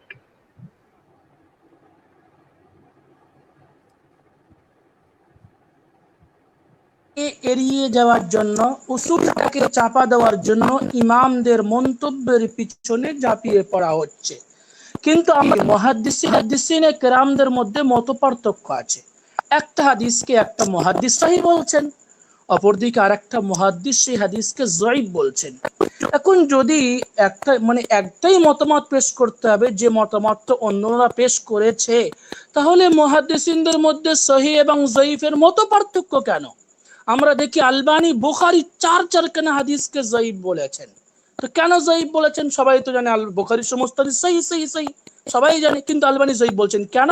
উনি উসুল ঘেটে ঘেটে দেখছেন যে ওনার উসুলে ঠিক এই হাদিসগুলো সহিহ হিসেবে পড়ছে না, তাই উনি যঈফ বলে দিয়েছেন। এমনই ভাবে কত মুহাদ্দিস দেখা যাচ্ছে, পূর্বের একটা মুহাদ্দিস কোন হাদিসকে সহিহ বলেছেন, কিন্তু পরের মুহাদ্দিস এসে দেখছেন যে না, উসুলগত দিক থেকে হাদিসটা সহিহ হচ্ছে, কিন্তু যঈফ বলেছেন। তাহলে বোঝা গেল মুহাদ্দিসিনদের পদ্ধতি, সিস্টেম, তরিকা হলো উসুল দেখা, কোন মুহাদ্দিস কি বললো, কে কোনটাকে যঈফ বললো, এ তো অন্ধ তাকলিদ। আর আমাদের বিপক্ষে যারা আছে এখন কর্তৃপক্ষ, তাদের কাছে তো এই অন্ধ অনুসরণটা শিরক। তাহলে কোন ইমাম কি বললো, কোনটাকে সহিহ বললো, কোনটাকে যঈফ বললো, এর পিছনে দৌড়াদৌড়ি করা তো শিরক ছাড়া আর কিছুই না। তার কারণ এটা অন্ধ অনুসরণ। উচিত কি ছিল? মূলা দেখা, নীতিমালা দেখে দেখে চয়ন করতে হবে হাদিসটা সহিহ নাকি যঈফ। কেউ যঈফ বললো, আমি যদি যঈফ মেনে নেই, তাহলে তো আমি তার অন্ধ মুকাল্লিদ হয়ে গেলাম। আর যে অন্ধ মুকাল্লিদ বলে আমাদেরকে গালি দেওয়া হয়, সেই আমলটা নিজেরা করলে কি করে বৈধ হয় এবং কি করে মেনে নেওয়া যায়? কোনো প্রকারে মানা যায় না। সুতরাং আমি বারবার বলবো, কোন ইমাম কোনটাকে যঈফ বললো, কোন ইমাম কোনটাকে সহিহ বললো, এটা বড় বিষয় না। উসুল ফর্মুলার মাত্র কাটি দিয়ে দেখতে হবে হাদিস সহিহ নাকি জয়ীফ। শুধু ইমাম ইমাম করলে হয় না। আমরা ইমাম আবু হানিফার কথা বলি বলে আমাদেরকে গালি দেওয়া হয়, কটাক্ষ করা হয়, স্মার্ট মুকাল্লিদ, চরম মুকাল্লিদ, ওভার অ্যাক্টিং মুকাল্লিদ। আর এখন দেখছি আলোচনায় এসে পুরো তাকলিদের দায়িত্বটা আমাদের বিপক্ষের বাহিনী নিয়ে নিয়েছে। পুরো আশ্চর্যকর বিষয়। আমি এমনটি আশা করিনি। আর আমি আশা করি প্রত্যেক আমাদের আহলে হাদিস বন্ধুরা উসুল ফলো করবে, ব্যক্তির মতামত নয়, তাহলে সমস্ত সমস্যার সমাধান হয়ে যাবে। আমি পরের পর একের পর এক 17টা মুহাদ্দিস থেকে উসুল পেশ করতে পারি, যারা স্পষ্ট ভাষায় বলছেন যে ওয়ামিম্মা ইসহিহুল হাদিস আইজান আমালুল উলামাই আলা বিফকি। হাদিসকে যে সমস্ত বিষয়াদি দ্বারা সহিহ সাব্যস্ত করা হয় তার মধ্যে অন্যতম বিষয় হলো সেই হাদিস অনুযায়ী সালাফদের আমল পাওয়া যাওয়া। আমাদের 20 রাকাতের যে হাদিস আছে সেই হাদিস অনুযায়ী সালাফদের আমল আছেই আছে, সকলে মানে। সুতরাং এই হাদিসটা সহিহ সহিহ সহিহ, অস্বীকার করার কোনো জায়গা নেই। একমাত্র যদি কেউ অন্ধ মুকাল্লিদ হয়ে যায় পুরোপুরি, তাহলে হয়তো অস্বীকার করা যাবে, আর নইলে কোনোভাবে অস্বীকার করা সম্ভব নয়। আমাদের শিহাব ভাই আমার প্রতি প্রশ্ন করেছেন, রসুল যে আমল কন্টিনিউ আকারে করেন সেটা যদি সুন্নত, তাহলে জোহরের ফরজ আসরের ফরজ গুলো তো সুন্নত বলতে হবে না, পরিপূর্ণ দেখতে হবে, কথাটা পরিপূর্ণ বুঝতে হবে। যে সমস্ত জিনিস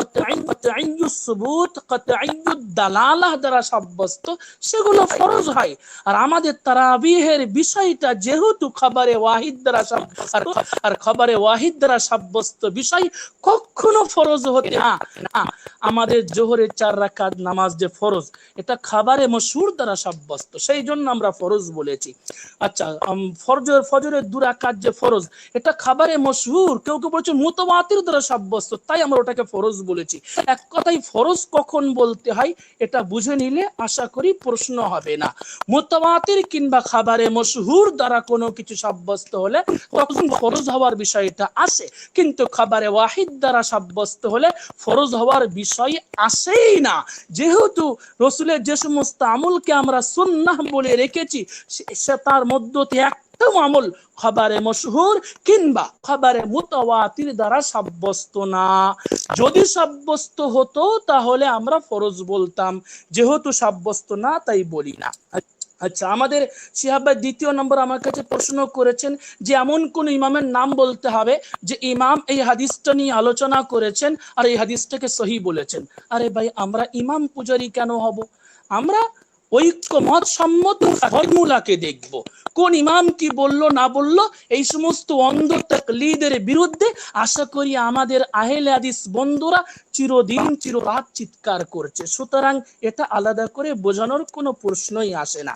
আচ্ছা, আরো একটা বিষয়, যে আমরা ইমামদের থেকে উসুল নিচ্ছি আর তাদের কথাগুলো নেব না। জি হ্যাঁ, অবশ্যই ইমামদের থেকে ঐক্যমত সঙ্গত যে ফর্মুলাগুলো আছে সেগুলো আমরা নেব, কিন্তু ইমামদের ব্যক্তিগত মন্তব্য নিলে সেই ইমাম পূজারী হয়ে গেল, যাকে আমাদের আহলে হাদিস বন্ধুরা অন্ধ তাকলিদ হিসাবে নামকরণ করে রেখেছেন এবং যেটাকে শিরিক বলে থাকেন। আচ্ছা, তারপর আমি বলেছিলাম যে জুতো পরে নামাজ পড়া সম্পর্কে কথা বলেছিলাম। তো উনি বলছেন জুতো পরে নামাজ পড়াটাও সুন্নাত। কি আজব ব্যাপার, কোন ইমাম বলেছেন জুতো নামাজ পড়াটা সুন্নাত? খুব আশ্চর্য বিষয়। আমি এমনটা ভাবিনি যে কোনো একজন আলিমে দ্বীন এ কথা বলবে জুতো পরে নামাজ পড়াটা সুন্নাত। তাহলে তো আজকাল বুক খুলতে খুব অসুবিধা, একেবারে ডাইরেক্ট জুতো পরে গিয়ে নামাজ পড়া সুন্নাত বলতে হবে। আমাদের কাছে এটি সুন্নাত নয়। কেন? যেহেতু এই আমলটা রসুল ধারাবাহিক ভাবে করেননি। আচ্ছা, উনি যদি একের পর এক এরকম উত্তর দিতেন তাহলে বোঝা যেত ওনার রসুলটা কতটা মজবুত। আচ্ছা, আল্লাহ রসুলের হাদিস থেকে সাব্যস্ত উনি ছোট শিশু, ছোট মেয়ে কাঁধে নিয়ে সালাত আদায় করতেন, কিন্তু কোন হাদিস থেকে এটাকে সাব্যস্ত আছে ছোট মেয়ে কাঁধে নিয়ে সালাত আদায় করতেন না? কোন হাদিস থেকে এটা সাব্যস্ত নেই। হাদিসে বরং এটা আছে ছোট মেয়ে কাঁধে নিয়ে সালাত আদায় করতেন, তাও যাই তাই হাদিস না, বুখারীর হাদিস থেকে সাব্যস্ত। তাহলে এটা সুন্নাত সাব্যস্ত করে দেওয়া হোক যে সবাইকে, প্রত্যেক আহলে হাদিস বন্ধুকে রাস্তা থেকে ছোট মেয়ে তুলে নিয়ে কাঁধে নিয়ে নামাজ পড়তে হবে। কেন? ছোট মেয়ে কাঁধে নিয়ে নামাজ পড়ার হাদিস বুখারীতে আছে, কিন্তু ছোট মেয়ে কাঁধে না নিয়ে নামাজ পড়ার হাদিস কোথাও নেই। কি আশ্চর্য বিষয়! সুন্নাত কাকে বলে? যদি এরকম যে কোনো আমলকে, যে কোনো কওলকে শুরু করি, তাহলে ইসলামটা উপহাসে পরিণত হবে। কি আশ্চর্য বিষয়! এমনটি বলা যায় না, ভাবা যায় না। যাই হোক, আমাদের আহলে হাদিসের বন্ধুদের কাছে আমি বারবার একটা কথা বারবার বলছি যে 8 রাকাত শুধু তো রাসূল পড়েছেন তা তো না, কখনো 4 পড়েছেন, কখনো 6 পড়েছেন, কখনো 8, কখনো 10, কখনো 12। তাহলে শুধু 8 রাকাত সুন্নাত কি করে হয়? কোন উসুলের ভিত্তিতে হয়? কোন উসুলের ভিত্তিতে হচ্ছে না। যদি রাসূল শুধু 8 পড়তেন তাহলে না বলা যেত হ্যাঁ 8 রাকাত তারাবি সুন্নাত। 8 রাকাত তারাবি সুন্নাত হবে কি করে? রাসূল থেকে 6ও সাব্যস্ত, তাহলে সেটা কেন সুন্নাত হচ্ছে না? 6 রাকাত তারাবি পড়া হোক, রাসূল থেকে 4ও সাব্যস্ত, তো সেটা কেন সুন্নাত হচ্ছে না? বলা হোক যে হ্যাঁ 4 রাকাত তারাবি সুন্নাত। তা কই কোন আহলে হাদিস বন্ধু এটা তো বলে না, এ লুকু। যাই হোক, তো আমাদের এই আহলে হাদিস বন্ধুদের, আপনার 2 মিনিট বাকি আছে। আমাদের আহলে হাদিস বন্ধুদের বিজ্ঞ ইমামরা, যেমন জুবাইর আলী যাই, তিনি বলছেন তাহাজ্জুদ, তারাবি আর বিতির একই নামাজ, সুতরাং বিতির যেহেতু 1 রাকাত সুন্নাত, ওই জন্য কখনো কখনো 1 রাকাত তারাবি পড়া সুন্নাত। কি আশ্চর্য বিষয়! তা আমাদের আহলে হাদিস বন্ধুরা কি 1 রাকাত তারাবি পড়বে? যদি না পড়ে থাকে তাহলে সুন্নতকে পরিত্যাগ করছে। আর সুন্নত পরিত্যাগ করলে কি হবে?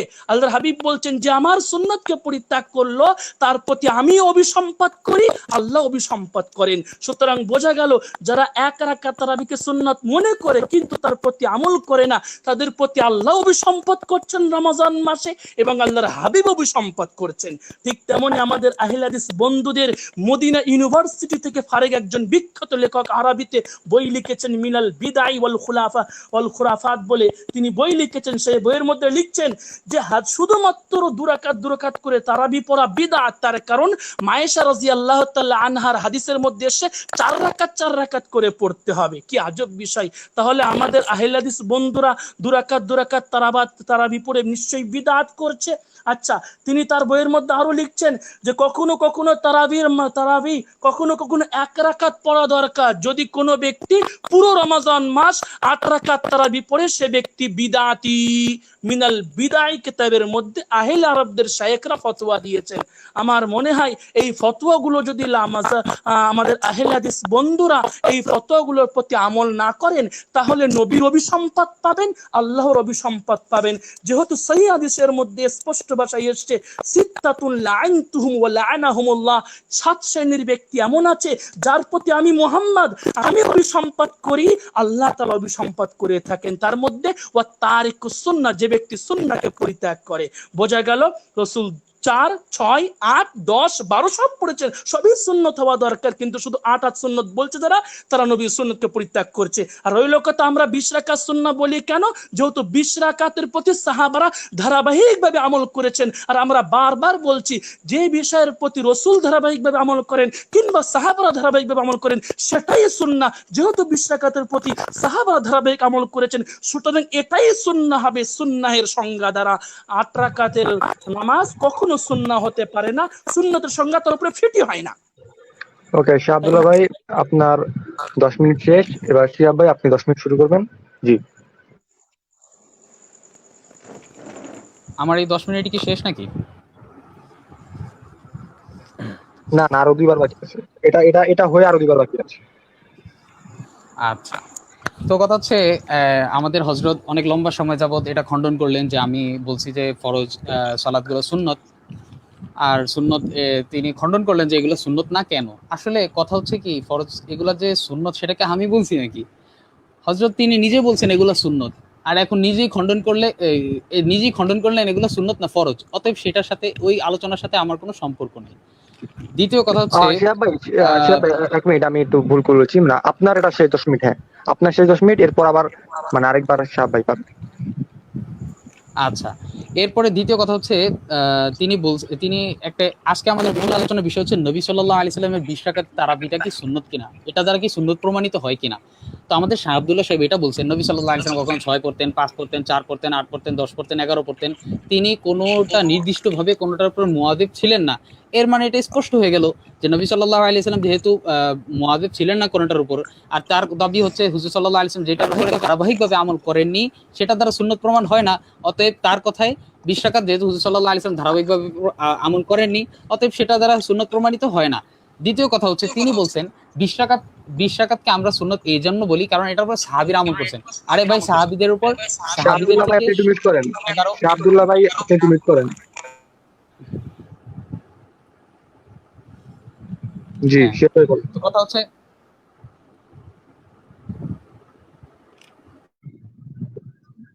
শিহাব ভাই বলেন।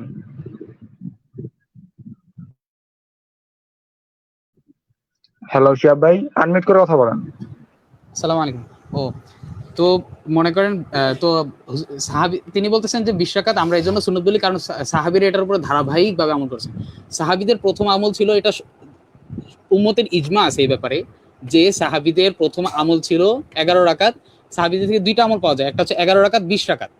ঠিক আছে, 11 রাকাতকে খণ্ডন করার মতো কোনো কিছু নাই, তিনি পারবেনও না খণ্ডন করতে ইনশাআল্লাহ। তারপর কথা হচ্ছে সাহাবীদের থেকে 11 রাকাত প্রমাণিত আছে, 20 রাকাত প্রমাণিত আছে। তো সাহাবীরা যদি শুরু থেকে 20 রাকাত আদায় করতেন বা সাহাবীদের থেকে যদি আমরা শুধুমাত্র 20 রাকাতই পেতাম তাহলে এটা বুঝতাম যে নবী সাল্লাল্লাহু আলাইহি ওয়াসাল্লাম হয়তো 20 রাকাতের সুন্নত, কিন্তু না, তারা 11 রাকাত শুরুতে পড়েছেন, এরপরে বাড়িয়ে সেটাকে 20 রাকাত করা হয়েছে। তৃতীয় কথা হচ্ছে তিনি একটা কথা বলছেন যে হাদিস সহিহ হওয়া দঈফ হওয়া সব হচ্ছে ইমামদের ইজতিহাদ। কেউ বলে সহিহ, কেউ বলে দঈফ, কিন্তু আশ্চর্যের বিষয় হচ্ছে তিনি এটা বলতে পারলেন না যে হাদিস সহিহ দঈফ এগুলো যেহেতু ইমামদের ইজতিহাদ, তো সেই হিসেবে 20 রাকাতের মারফু হাদিসটা কেউ বলছে সহিহ, কেউ বলছে দঈফ, একজন বলছে হাসান, একজন বলছে হুজুর সাল্লাল্লাহু আলাইহি যেহেতু সাহাবীরা আমল করছে অতএব সেটা সুন্নত, এরকম কোনো কল দেখাইতে পারলেন না। তিনি এমনি আমভাবে বলছেন যে দঈফ, কেউ বলে একটা হাদিস দঈফ, কেউ বলে সহিহ, অতএব ইমামদের এক একজন এক একটা বলে এগুলো তাদের ইজতিহাদ। অথচ তিনি 20 রাকাতের এই মারফু হাদিসটার ব্যাপারে ইমামরা কি বলছেন, কেউ সহিহ বলছেন, কেউ দঈফ বলছেন, এমন তিনি কিচ্ছু বলেননি। বলবেন কেন? কারণ ইমামদের এই ব্যাপারে ইজমা আছে যে মারফু হাদিসটা দঈফ। এবার আমার তো আর তেমন কিছু বলার নাই, এজন্য আমি শুধুমাত্র আমার দলিল যেগুলো আছে সেগুলো আমি ধারাবাহিকভাবে বলে যাই। হ্যাঁ, আমি একটু মারফু হাদিসটার ব্যাপারে একটু খোলাসা করি। ইব্রাহিম ইবনে ওসমান সে কেমন পর্যায়ের রাবি, ঠিক আছে? আচ্ছা, তো ইব্রাহিম ইবনে ওসমান সে আসলে বিশ্বস্ত রাবি ছিল না। হ্যাঁ, হাফেজ যাহাবি রাহিমাহুল্লাহ তাকে দেওয়ানুদ দুআফা ওয়াল মাতরুকিন কিতাবে আনছেন এবং তিনি বলছেন মুজমাউন আলা দুআফিহি, সে যে দঈফ এই ব্যাপারে ইজমা আছে। যে ব্যাপারে ইজমা সেটা আমরা খেলাফ কেন করব? যদি এমন হতো যে কেউ বলছে দঈফ, কেউ বলছে সহিহ, কেউ বলছে হাসান পর্যায়ের হাদিস, তাহলে আমরা তিনি আমাদেরকে বলতে পারতেন যে আমরা যারা সহিহ বলছে তাদের মুখালিফ। কিন্তু না ভাই, যেখানে ইজমা আছে সেখানে আমরা মুখালিফ কেন হব? আর আপনার মতে ইজমায়ের মুখালিফ যারা করে তারা তো ওই যে কি বলে ইজমায়ের মুখালিফ, ইজমাকে খিলাফ করলে যে শাস্তি হয় তার উপরে সে শাস্তি বর্তাবে। উম্মতের ইজমা এটা হচ্ছে দলিল, উম্মতের ইজমা এটা হচ্ছে দলিল, আর আমরা সেই দলিলের ইত্তেবা করতেছি। অথচ তিনি বলতেছেন আমরা ইমামদের মুকাল্লিদ, আমরা তাকলিদ করতেছি না। যেখানে ইজমা আছে সেখানে তাকলিদের প্রশ্ন কেন আসবে? ইজমা তো শরীয়তের দলিল, আর সেই ইজমাকে আমরা গ্রহণ করতেছি। এরপর ইমাম জাইলাই হানাফি রাহিমাহুল্লাহ তিনি বলেন যে মারফু হাদিসটা ইব্রাহিম ইবনে ওসমানের যে মারফু হাদিসটা তিনি এটা আনছেন। তারপর তিনি বলতেছেন মুত্তাফাকুন আলা দুআফিহি। ইমাম জাইলাই হানাফি রাহিমাহুল্লাহ বলতেছেন এই যে এটা যে দঈফ, এটার ব্যাপারে ইত্তেফাক আছে, এটার ব্যাপারে উম্মতের ইজমা আছে। তো যেখানে ইজমা সেখানে তো মুখালিফ কোনো এমন কোনো ইমামই নাই যিনি এই হাদিসের মুখালিফ ছিলেন, দঈফ বলার মুখালিফ ছিলেন। অতএব যেখানে ইজমা আছে, অতএব ইজমায়ের ইত্তেবা করা কি তাকলিদ বলতে চাচ্ছেন আপনি? দ্বিতীয় কথা হচ্ছে ইমাম আহমদ ইবনে হাম্বল রাহিমাহুল্লাহ, আবু দাউদ রাহিমাহুল্লাহ, ইমাম দারকুতনি রাহিমাহুল্লাহ তাকে দুর্বল বর্ণনা করে বলছেন। এরপরে ইয়াহিয়া ইবনে মাইন থেকে তারা অনেক চমৎকার একটা তাদিল পেশ করে, আমি এখনো পর্যন্ত তার হযরতের কাছে পাইনি, যদি পাইতাম তাহলে সেটা খণ্ডন করা যেত। যাই হোক, ইয়াহিয়া ইবনে মাইন রাহিমাহুল্লাহ তাকে দঈফ বলছেন, হ্যাঁ, এবং বলছেন লাইসা বিফিকা, সে বিশ্বস্ত নয়। এরপরে আবু জুরা আর রাজি রাহিমাহুল্লাহ তার ব্যাপারে বলছেন দঈফুন হাদ্দাসানা আনহু আলী ইবনুল জাদ, এরপরে সাদ রহিমাউল্লাহ আছে, তিনি বলছেন কানা দাইফান ফিল হাদিস। এরপরে নাইসাবুরি রহিমাউল্লাহ আছেন, তিনি বলছেন লাইসা বিল কওয়ি, তিনি মজবুত নয়। এরপরে ইমাম আহমদ ইবনে হাম্বল রহিমাহুল্লাহ তিনি বলতেছেন যে আবু শাইবা জাদ্দু বানি আবি শাইবা মুনকারুল হাদিস, যে মুনকার হাদিস করিবুম মিন হাসান ইবনে উমারা, হাসান ইবনে উমারের কাছাকাছি। আর তিনি বলতেছেন ও হাসান ইবনে উমারা মাতরুকুল হাদিস, হাসান ইবনে উমারা হচ্ছে মাতরুকুল হাদিস। তো সে যদি তার কাছাকাছি বর্ণনাকারী হয়, মানে সে একটা মাতরুকুল হাদিস বর্ণনাকারী। অতএব যে মাতরুকুল হাদিস, তার হাদিস বর্ণনা করলেই কি না করলেই কি 20 রাকাত থাকা না থাকা তো সমানই, কেমন যেন 20 রাকাতের অস্তিত্বই নাই। অতএব সেটার ইহতেজাজ আমরা কেমনে করি সেটা দিয়ে। তারপর কথা হচ্ছে ইবনে আদি রহিমাহুল্লাহ, তিনি আল কামিল ফি দুআফাইল রিজাল এখানে নিয়ে আসছেন তাকে। তারপরে আহমদ ইবনে আসরাম রহিমাহুল্লাহ আছে, তিনি বলতেছেন কদ ওয়াকা আলাল হাকাম আন মিকসাম ওয়া দাআফাহু জিদ্দান। তিনি আহমদ রহিমাহুল্লাহর ব্যাপারে বলতেছেন যে তিনি বলছেন আবু শাইবা হাকাম ইবনে ওসমান থেকে কি আজীব কতগুলা বর্ণনা করছে, যেমন এর মধ্যে একটা হচ্ছে 20 রাকাতের বর্ণনা, ঠিক আছে। ওয়া দাআফাহু জিদ্দান, এবং চরম দুর্বল বলছেন আহমদ ইবনে হাম্বল রহিমাহুল্লাহ। তিরমিজি রহিমাহুল্লাহ তাকে মুনকারুল হাদিস বলছেন, আর মুনকার হাদিসটা আমরা দেখতেছি আয়েশা রাদিয়াল্লাহু আনহার হাদিসের বিপরীত। তারপরে জাহাবি রহিমাহুল্লাহ তাকে মুনকার বলছেন। এখন তার রিওয়ায়াত যে বর্জনীয়, ইমাম মুআদ আল আনবারী রহিমাহুল্লাহ তিনি শুআবা রহিমাহুল্লাহর কওল নকল করতেছেন যে তিনি বলছেন লা তারবি আনহু, তার থেকে বর্ণনা করবে না, ফাইনাহু রাজুলুন মাযমুম, সে একজন নিন্দনীয় ব্যক্তি। এরপরে ইমাম বুখারী রাহিমাহুল্লাহ বলতেছেন সাকাতু আনহু, মানে মুহাদ্দিসিন কিরাম তার হাদিস বর্ণনা করা থেকে বিরত থেকেছেন। তো তার একটা হাদিসের মধ্যে একটা হাদিস হচ্ছে 20 রাকাতের হাদিস, তো তার হাদিসটা থাকা না থাকা সমান। ইব্রাহিম ইবনে ইয়াকুব জুজজানি রাহিমাহুল্লাহ তিনি বলছেন সাকিত। নাসাই দুলাবি রাহিমাহুল্লাহ তারাও মাতরুকুল হাদিস বলছেন। এরপরে ইবনে হাজার আসকালানী রাহিমাহুল্লাহ মাতরুকুল হাদিস বলছেন। জাহাবি রাহিমাহুল্লাহ একই। তারপরে সময় 2 মিনিট বাকি আছে, এরপরে তো আমি পাবো নাকি? না, এরপর আপনি আর পাবেন না। এরপরে পাবো না? না, এরপর শুধু আমাদের এই যে শাহ আব্দুল্লাহ ভাই একবার পাবেন। আচ্ছা, তো আমি এটা দেখাইলাম যে তার দাইফ হওয়ার ব্যাপারে এবং হাদিসটাকে দাইফ বলার ব্যাপারে ইমামদের ইজমা আছে। এখন যদি সময় থাকতো 5 মিনিট থাকতো তাহলে আমি বলতাম। 5 মিনিট সময় কি দেওয়া যাবে না নাকি ভাই? না, নিয়মের বাইরে আসলে যাওয়া যাবে না। নিয়মের বাইরে যাওয়া যাবে না? আচ্ছা, যাই হোক, তিনি বলতেছেন আমরা ইমামদের মুকাল্লিদ। আমরা মুকাল্লিদ না ভাই, আমরা ইজমায়ের ইত্তেবা করতেছি। এখানে ইজমা আছে, যেখানে ইজমা আছে সেখানে তাকলিদ এই সে এগুলা বলে কোনো লাভ নেই, ঠিক আছে। এরপরে এই 4 রাকাতের ব্যাপারে আমি সংক্ষেপে বলি। তিনি যে বলতেছেন ইমামদের থেকে নকল করতেছেন, তিনি তো আসলে মুকাল্লিদ। 4 রাকাত এটা একটা মুজমাল, 4 রাকাত করে নবী সাল্লাল্লাহু আয়েশা রাদিয়াল্লাহু আনহার যে বর্ণনাটা, এটা একটা মুজমাল শব্দ। 4 রাকাত দ্বারা অকাট্যভাবে এটাকে জন্নীয় সুবুত না। ইমাম ইবনে আব্দুল বার রাহিমাহুল্লাহ বলতেছেন যে যারা বলে যে 4 রাকাত এটা হচ্ছে এক সালামে, তাদের দলিল হচ্ছে যাহিরুল হাদিস, হাদিসের জাহিরি যে বর্ণনাটা সেইটা, ঠিক আছে। যদি এমন হতো যে এই সালাতুল লাইল মাসনা এর সাথে সমন্বয় করা যায় না, তাহলে আমরা মেনে নিতাম যে হুজুর সাল্লাল্লাহু আলাইহি সাল্লাম হয়তো এটা মাসনা হচ্ছে কওলি হাদিস আর এটা হচ্ছে ফেইলি হাদিস। অথচ সমন্বয় করা যায়, সেই হিসেবে তিনি যাদের কওলকে নকল করছেন 4 রাকাতকে এক সালামে দাবি করার ক্ষেত্রে, এটা হচ্ছে তার তাকলিদ। মুজমাল বর্ণনার উপরে ইমামগণ কি বলছেন সেটা আমরা যদি এখন সময় থাকতো তাহলে আমি বলতাম। যাই হোক, আমি এখন পর্যন্ত এতটুকু বলছি যে ইব্রাহিম ইবনে উসমান সে হচ্ছে তার ব্যাপারে প্রসিদ্ধ কথা হচ্ছে মুত্তাফাকুন আলা দুআফিহি, সে মাতরুকুল হাদিস। সে তার দাইফ হওয়ার ব্যাপারে ইজমা আছে এবং সে মাতরুকুল হাদিস, তার হাদিস দ্বারা দলিল দেওয়া এবং হাদিস গ্রহণ করা এটা ইমামদের নিকট স্বীকৃত না। এবং আমাকে আর 5টা মিনিট যদি আপনি দিতেন বা 6টা মিনিট দিতেন তাহলে আমি দেখাতাম যে এই ইব্রাহিম ইবনে উসমানের যে হাদিসটা 20 রাকাতের হাদিস, এটা দাইফ হওয়ার উপরে ইজমা আছে। দেওয়া যাবে না? আপনাকে 2 মিনিট দেওয়া যাবে সর্বোচ্চ।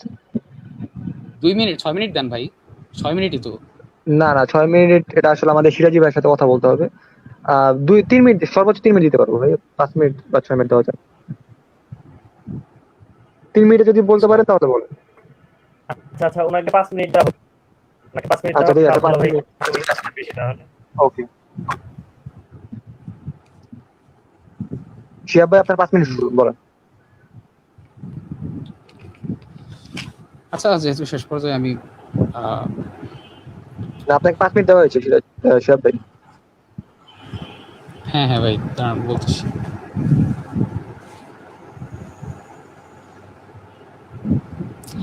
তো তিনি যে কথাটা বলছেন যে সাহাবীরা ধারাবাহিকভাবে 20 রাকাতের উপর আমল করছে, আমি আগে বলছিলাম যদি আমরা এমন না পেতাম যে ওমর রাদিয়াল্লাহু আনহু জমানার 11 রাকাত ছিল না, এবং মুহাম্মদ বিন ইউসুফ রাহিমাহুল্লাহের যে 11 রাকাতের বর্ণনাটা সেটা মারজুহ। এবং একটা প্রসিদ্ধ চালাকি আছে, তিনি যেটা বলা হয় যে তিনি এটা থেকে তওবা করে আসছেন। আসলে এটা সম্পূর্ণ একটা ভুল, যদি এটা নিয়ে আলোচনা হয় তাহলে ইনশাআল্লাহ আলোচনা করা যাবে। তো ইমাম বাইহাকি রহিমাউল্লাহ থেকে ইমাম ইবনে হাজার আসকালানী রহিমাউল্লাহ, তারপরে অন্যান্য যারা আছেন, সৈয়দ রহিমাউল্লাহ, ইমাম শিবরি আহমদ ওসমানী রহিমাউল্লাহ, আনোয়ার শাহ কাশ্মীরি রহিমাউল্লাহ, এরপরে সালাহ ইবনে মুহাম্মদ বাগদাদি রহিমাউল্লাহ, তারপরে আর কি আছেন ইমাম শাওকানী রহিমাহুল্লাহ, তারপরে আব্দুল বার রহিমাহুল্লাহ, তারা এটা ব্যাপারে একমত ছিলেন যে হ্যাঁ 11 রাকাত ওমর রাদিয়াল্লাহু আনহু জমানার শুরুতে ছিল, পরবর্তীতে 20 রাকাত করা হয়েছে। অতএব 11 রাকাতও ওনার জমানায় পাওয়া যায়, 20 রাকাতও পাওয়া যায়। এবং তারা এটা বলে না যে 20 রাকাতটা এই জন্য করা হয়েছে যে হুজুর সাল্লাল্লাহু আলাইহি সাল্লাম 20 রাকাত করছে এই জন্য না। তারা বলে তারা শুরু করছিল 11 রাকাত, কিন্তু যেহেতু লম্বা কেরাতে তাদের উপর ভারী পড়ে যায়, তাদের লম্বা কেরাতের মধ্যে দাঁড়াতে তাদের কষ্ট হয়, এই জন্য কেরাতকে সংক্ষিপ্ত করা হয়েছে এবং কেরাতের কায়ে মাকাম করা হয়েছে রাকাত গুলাকে। তাহলে এটা স্পষ্ট, এটাও তো উম্মতের ইজমা আছে, যারা ব্যাখ্যা করেন সবাই, এগুলো তো ইজমাই ব্যাপার স্যাপার। এখন তিনি উসুল নিতেছেন, উসুলের প্রয়োগ নিতেছেন না। দ্বিতীয়, আমরা ইজমা যেটা সেটার উপর কথা বলতেছি, উনি বলতেছেন তাকলিদ। এবং হাদিসের কি বিভিন্ন বিষয় তিনি বর্ণনা করতে দিয়ে হাস্যরসে পরিণত করছেন, যে পিঠের উপরে এগুলা নিয়ে মানে এই ছোট বাচ্চা নিয়ে সালাত আদায়, এরপর বিভিন্ন ধরনের বিষয়, এগুলা কি মানে হুজুর সাল্লাল্লাহু আলাইহি সাল্লাম মুয়াজ্জিব ছিলেন না? তিনি বলেন আচ্ছা হুজুর সাল্লাল্লাহু আলাইহি সাল্লাম পিঠে নিয়ে আদায় করেন নাই, পিঠে বাচ্চা নিয়ে আদায় করেন নাই, এমন হাদিসটা আপনার ব্যাপারে আপনার মতে নাই, ঠিক আছে? তো এই জন্য আপনি বলতেছেন যেহেতু এটা পাওয়া যায় তাহলে এটা সুন্নত হওয়ার কথা।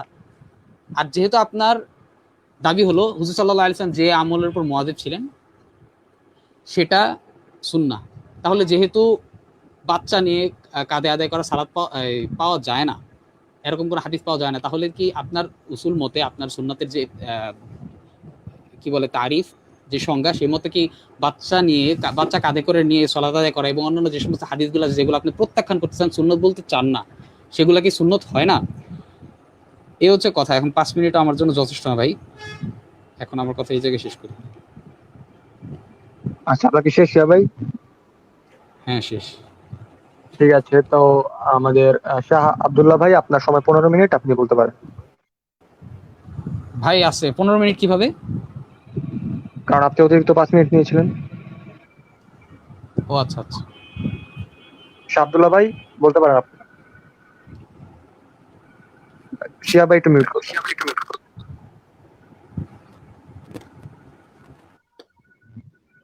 শাহ আব্দুল্লাহ ভাই আছেন? ওনার মাইক মিউট করা, যদি একটু আনমিউট করতে। আপনার কথা শোনা যাচ্ছে না শাহদুল্লাহ ভাই। আপনি আপনার মাইকটা মিউট করা। ওনার মাইক মিউট করুন। হ্যাঁ হ্যাঁ, শোনা যাচ্ছে শোনা যাচ্ছে। হ্যাঁ, এখন শোনা যাচ্ছে। আপনার সময় 15 মিনিট, বলুন। প্রিয় শ্রোতা মণ্ডলী, আপনারা এতক্ষণ শুনলেন আমাদের সুপ্রিয় শিহাব ভাই জানুনি রাবি সম্বন্ধে বিভিন্ন জারাহ নকল করছিলেন, অভিযোগ করছিলেন, অমুক কি বলেছেন তমুক কি বলেছেন। বলতে বলতে উনি শেষ পর্যায়ে গিয়ে বললেন যে জয়ীফ হওয়ার উপরে এজমা আছে। কি আশ্চর্যকর বিষয়! এজমা কবে হয়েছে, কে করলো, কত হিজরিতে হয়েছে, এগুলো একটু বললে খুব উপকার হতো। আসলে এটা একটা মিথ্যা কথা। হাদিস জয়ীফ হওয়ার উপরে এজমা নেই, কেউ নকল করেননি। বলা হচ্ছে মুত্তাফিকুন আলা যুফিহি, তার দুর্বল হওয়ার উপরে মুত্তাফিক, যদিও এটা জারহে মুবহাম গ্রহণযোগ্য না, তারপরেও বলবো তার দুর্বল হওয়ার উপরে ঐক্যমত। কার দুর্বল হওয়ার উপরে, হাদিসের নাকি রাবির? আশা করি সকলে জানেন রাবি দুর্বল হওয়ার উপরে। তো রাবি দুর্বল, এটা আমরা মানছি রাবি দুর্বল। তো রাবি দুর্বল হলেই তো হাদিস দুর্বল হয় না। মুহাদ্দিসিনদের উসুল দেখলে বোঝা যায়। কত হাদিসে, যেমন জানাজাহে সূরা ফাতিহা পড়তে হবে, আমাদের আহলে হাদিস বন্ধুদের ফতোয়া। ইব্রাহিম বিন উসমান সেই হাদিসের মধ্যেও আছে, তবুও সেই হাদিসকে আমাদের সমস্ত আহলে হাদিস বন্ধু সহি বলে দিয়েছে। তো জানাজাহে সূরা ফাতিহা পড়তে হবে, এই হাদিসের মধ্যেও ইব্রাহিম বিন উসমান আছে, তারপরেও হাদিসকে সহি বলা হচ্ছে। তাহলে বোঝা গেল রাবি দুর্বল হলেই হাদিস দুর্বল হয় না। ওই জন্য রাবি দুর্বল হওয়ার কথা বারবার বলে বলে আমাদের সুপ্রিয় শিহাব ভাইজান সময়কে নষ্ট করেছেন। আসলে আমরা কি বোঝাতে চাইছি আমাদের শিহাব ভাই বুঝতে পারছেন না। আসলে 17 জন মুহাদ্দিস উসুল বর্ণনা করেছেন, সেই উসুলটাকে মারিয়ে দিতে হলে তো কষ্ট হবেই।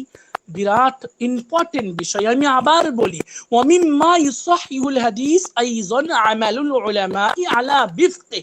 স্পষ্ট উসুল, উলামায়ে কেরাম মুহাদ্দিসিন উসুলদের, মুহাদ্দিসিন ইজামদের স্পষ্ট ফর্মুলা, যে হাদিসের ভাবার্থের উপরে, যে হাদিসের অর্থের উপরে সালাফদের আমল আছে সে হাদিস সহিহ হবেই হবে। এটা মুহাদ্দিসিনদের ঐক্যমত সম্মত উসুল। আমরা উসুল দেখে হাদিসকে সহি বলছি। রাবি দুর্বল মানছি, রাবি দুর্বল, কে আপনাকে বলতে বলছে রাবি দুর্বল কি দুর্বল না? আমি এসব গান শুনতে চাচ্ছি না, আমি বোঝাতে চাইছি যে উসুলটা মুহাদ্দিসিনে কেরামরা স্পষ্ট ভাষায় বুঝেছেন, সেটা কেন ভুলে যাওয়া হচ্ছে, কিসের কারণে? যাই হোক, উসুলটাকে ফলো করতে হবে। এমনকি আলবানী তিনি স্পষ্ট ভাষায় লিখছেন, কোন হাদিস দেখা যাচ্ছে সনদগত ভাবে সহি, কিন্তু সেই হাদিসের প্রতি সালাফদের আমল নেই, তাহলে সেই হাদিসটা শুধু দুর্বল নয়, জাল জাল জাল হাদিস। জি হ্যাঁ, তাহকিক আহলে হাদিস শেখ আলবানী কা মানহাজ বলে একটি বই, আমি স্ক্যান পেজ দিতে পারবো, সেখানে আলবানী স্পষ্ট ভাষায় লিখছেন যে আমি মুহাদ্দিসিনদের কিতাব মন্থন করে দেখেছি যে যে হাদিসের প্রতি সালাফদের আমল থাকে সেটা সহি হয়, যেটার প্রতি থাকে না সেটা মৌজু, শুধু দুর্বল না। যেমন 8 রাকাতের একটা ঈসা বিন জারিয়া থেকে হাদিসের কথা বলছে, আজব বিষয়, ওই হাদিসের প্রতি সালাফদের আমল নেই।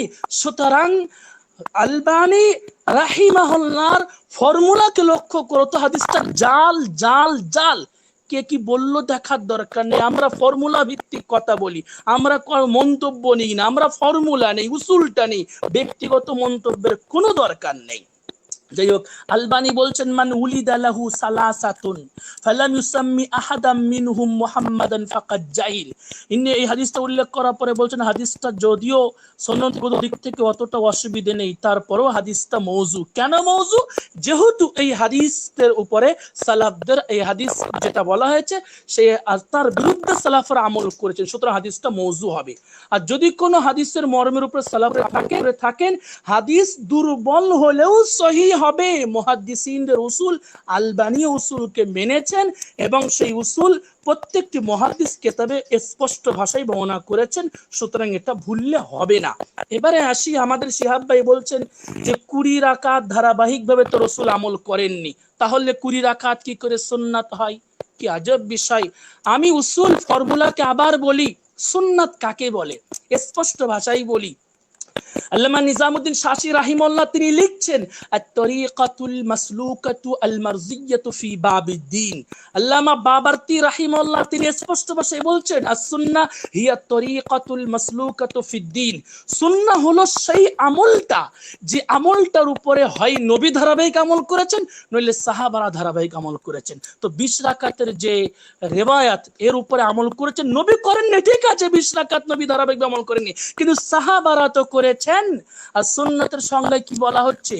যদি কোনো আমল সাহাবারা ধারাবাহিকভাবে করেন কিংবা আল্লাহর নবী ধারাবাহিকভাবে করেন, তাহলে সেটা সুন্নাত। যেহেতু 20 রাকাতের রিওয়ায়াতের আমল সাহাবারা ধারাবাহিকভাবে করেছেন, সুতরাং 20 রাকাত সুন্নাত, সুন্নাতের সংজ্ঞা ফিট হচ্ছে। কিন্তু 8 রাকাতের উপরে সুন্নাতের সংজ্ঞা ফিট হচ্ছে না। আমি বারবার তো বলছি যে 8 রাকাত কি করে সুন্নাত হয়? যদিও 8 রাকাতের হাদিসগুলো তাহাজ্জুদের হাদিস, আমি 10টা মিনিটের জন্য মেনে নিচ্ছি যে 8 রাকাতের হাদিসগুলো তারাবির হাদিস, তারপরেও বলবো কি করে 8 রাকাত সুন্নাত হয়? রসুল তো 4 রাকাতও পড়েছেন, রসুল তো 8 রাকাতও পড়েছেন, রসুল 6 রাকাতও তো পড়েছেন, রসুল 10 রাকাতও তো পড়েছেন, রসুল 12 রাকাত পড়েছেন। তাহলে সুনির্দিষ্ট একটা সংখ্যা কি করে সুন্নাত হয়? কোন নীতির ভিত্তিতে? সুনির্দিষ্ট একটা সংখ্যাকে সুন্নাত বলা মানে বাকি হাদিসগুলোকে পায়ের তলে দেওয়া। নাউযুবিল্লাহি মিন যালিক। কোন মুসলিম এটি করতে পারে না, কোন মুমিন ব্যক্তি নবীর হাদিসগুলোকে এরকম ভাবে ছুঁড়ে ফেলে দিতে পারে না। নবী থেকে যেখানে 4 রাকাতের প্রমাণ আসছে, নবী থেকে যেখানে 6 রাকাতের প্রমাণ আসছে, নবী থেকে যেখানে 8, 10, 12 প্রমাণ আসছে, সেখানে শুধু একটা একটাকে ধরা আর বাকিগুলোকে ধূলিসাৎ করে দেওয়া মুনকিরিনে হাদিসদের নিদর্শন, হাদিস অস্বীকার করার একটা অন্যতম নিদর্শন। আমি আবেদন করব ৮-৮-এর স্লোগান বন্ধ করতে হবে।